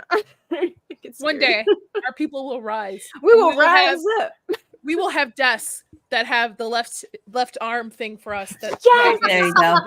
Yep. we don't have to turn into the desk. One I day. have so many people are like, when you write, you know, the hook, you got Yeah. the claw, and they're like, how do you do that? And me like, years of practice. I mean, I've had people that are like, do you have a hard time? No, I've been doing this for 30 plus years. I had when I was learning to write, I was learning to write with my left hand, and the teacher would punish me. I was at a Catholic school to the point where my dad had to come and said, listen, she writes with her left hand. Stop putting her in timeout. Stop doing this. Like it's just that's who she is. Like, had to have an argument with him. Yeah. Do you use scissors with right hand or left hand? I do everything with left hand. Cooking. Okay, drawing, everything. I can't use scissors with left hand. Really? Yeah. I so do. I like anything that is delicate, artistic, things like that, things that require a lot of precision, I do with my left hand. Anything that requires strength, I do with my right hand. So like if I'm going to go do baseball, if I'm going to go putt-putting, if I'm going to punch somebody in the face, it's going to be with the right hand. left hand completely for me. Right hand, you could cut it off, and I mean, I would be upset, but I'd probably be okay. See, Like, now I I would feel like I'm a like- poser. I feel like a biracial left-handed, right-handed person. Like I'm part of both worlds. I don't belong in either one. You could be the leader. You could be the leader for us. Sometimes you have to adapt. Like when I was really little, I broke my right arm and I'm right-handed. So I had to learn how to, I mean, there was no way in school that I could do anything. That was an irrational fear of mine when I was younger, is that I felt like, what happens if I lose function with my left hand? So I would practice things with my right hand. Yeah, so I've learned I've never broken a wrist. I've never broken my arm, but I am prepared. There you go. Yeah, that happened to me. So I had to learn how to do a lot of things with my left. And even now, sometimes I'll eat with my left hand. Sometimes I'll be doing other things with my left hand. And even my best friend, who I've had for like years and years and years, it freaks her out when I start eating with my left hand because she's like, what are you doing? And I'm like, eating. She's like, but you're right-handed. Stop doing that. And I'm like, sorry, it's because it's a habit. Sometimes I'll just do whatever my hands feel like doing. Yeah. So It's like a second nature. yeah. Yep. One day I love we'll my win the Iranian war. neighbor. She eats with both hands. They got the spoon and the fork, and then they use both hands when they eat. I've Oh, how do tried you- that. It's very efficient. Get more. I'm Middle Eastern, so we eat with our hands. We eat a lot of bread with our hands, but you have to use like I think you're the right hand, but I'm left-handed, and it's just it's just your right hand. It's taboo. Yeah. yeah, I know. But you know what? It's all right. Cat, leave me alone. My cat's like, give me attention. I'm like, stop it. That's why I'm like leaving. I think that's time. We're at time anyway. I want to thank the panel. I'm gonna let the panel tell them who you are, and then Tabitha, you let them know who you are as well. So Dr. Rachel, where can people find you? Yes, you can find me. Oh wow! First, you can find me all over Twitter, Sarah_cosplay, all over social media. Anyone streaming or whatever, find me in the chats a lot. We do this here every Thursday now, so tune into us on Nadia's channel, Inside All Day podcast, and Nomi's channel. Also, I will be on Tabitha's stream next week doing some fun art stuff, fun art projects. So Harry I'm really Potter looking forward theme to that. too. Yes, Oh it's my all God, Harry Potter themed. So yay! please catch us over there. Go subscribe to You can Tabitha. do fun things and with do Tabitha, that. y'all. That's right. Yep. I'm going to be having some really cool people on Yay. my channel soon to teach YouTubers how to paint. I want to Mhm. paint. I think you've had Danny before. Oh, Comics yeah. and Cosmetics. Yeah. I get Yeah. Danny on my channel as often as I possibly can. I loved it. Nice. I text it probably 100 times a day. We'd send ourselves voice text messages all the time. We're just it's Nomi, where can people find you? You can find me on Twitter or Twix, Know Me Without You, and my YouTube channel, Know Me Without You. I'm also on Abyssal Musings Friday night, 9:30 Mountain Time, and I'm also on Midnight's Edge Espanol. You'll see me making shorts there for the latest news in film. Very cool. And I'm Lily, sorry that my internet kept going in and out. I lost power. You're Thought it came fine, back, and then it better. That was me last It's week. okay. okay. Lily, where people can find you? At Twix, the same thing, 300 mirrors, and then also Midnight's Edge doing shorts, and then we're gonna be doing some other projects too coming up in the future for Midnight's Edge Espanol. And then you can catch us on Mondays and Fridays with our other streams on Legion Talk. So we're doing Game of Thrones Mondays, and then Friday nights it's just whatever's happening throughout the week too. What else? I think that's basically it. And then of course us here every Thursday now. So make sure that you guys are here on Thursdays. Yay. Very cool. And Tabitha, thank you so much. You have been an awesome guest. Please tell the people where they can find you next, and where they can go subscribe to. Well, thank you. First and foremost, thank you for having me on Left-Handed Folk Unite. Yes. But you can find me pretty much on all the socials. Dreaming Tabitha. I try to be as consistent, no spaces. One word. Dreaming Tabitha. Not dreaming with Tabitha. I'll fix No, it. no articles, no positions. Yeah. Primarily on YouTube and on Instagram, and going live every now and then. I've gotten out of a routine. I usually try to go live on Thursdays. That just didn't work out. But I try to go live. I'm going to go live tomorrow morning, and I'm working on some Warrior Genies. Nomi, yes, I did leave my main gal brown just for you. And she's like, leave her brown. I'm like, okay. And I'm really excited about that. Got some new chibis coming. I'm primarily known for my chibis, but I also do painting with YouTubers, and looking forward to having some of my guests here soon if I can get everything rolling.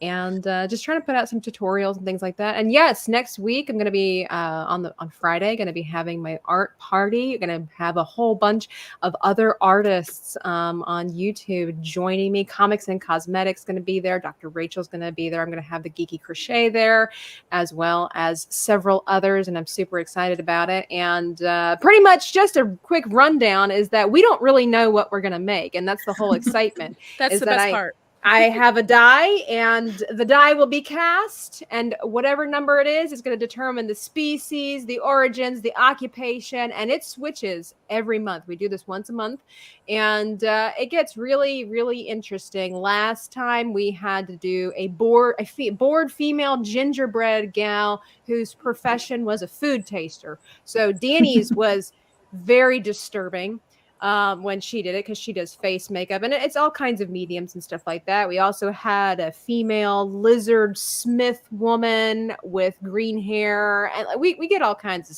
crazy stuff. Female wizards with beards. Like, it's fantastic. So you definitely want to come. It's a lot of laughs. Do you encourage your audience to paint along with you, or I do. I okay, do. cool. I tell I'll be there people with a paintbrush. bring paint. I told Dr. Rachel I'm waiting for somebody to bring out some soap and start whittling. Like I'm ready for it. Like I wish I could whittle.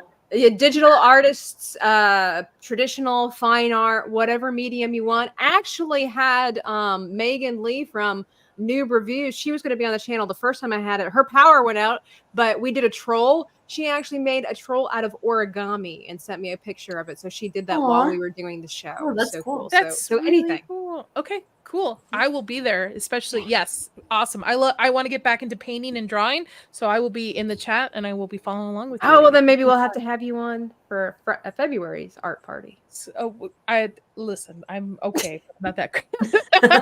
Maybe. Okay, but that's the rusty. thing. I'm rusty. That's the thing. That's the thing. A lot of us are rusty, and that's the thing. You think that we artists like that do this professionally, that we want to do art on the fly? Heck no. No. But that's the fun and the joy of it, and we like to be able to show other people, either non-artists or people that are dabbling in it or curious about it. It's like, just because you might be professional or just because you might seem subpar, you're not always good at it. And anybody can do it. You just try and see what happens. I'm game. I've got unopened art supplies that I bought that I'm ready. I'm ready. You just tell me when I'm ready. But I will be there, especially if you guys are doing something Harry Potter, to check it out. Oh my gosh. And then you know what? Just like Tabitha's little videos, like her reels on Instagram, like kill me every single time. Because I have a niece who's also an artist. So a lot of the things that like you post, I'm not an artist. So I can't paint, I can't draw anything, but she is.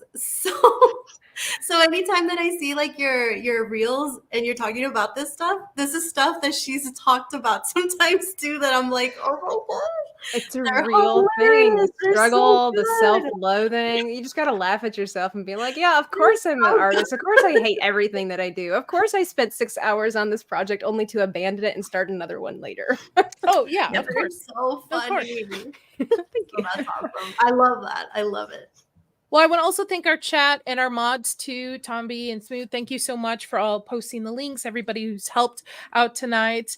You can catch me on Twitter, NerdDollface. You'll find where I'm at. I usually post what shows. I don't even know what I'm going to be on next, to be honest. I don't. Oh, next week. I'm debating Saltburn, but yeah, don't watch that movie. Oh, I love that movie. I loved it. All right. On that note, everybody have a great night. And I'll catch you all next Thursday. Thank you, everybody. Bye. Bye. Bye.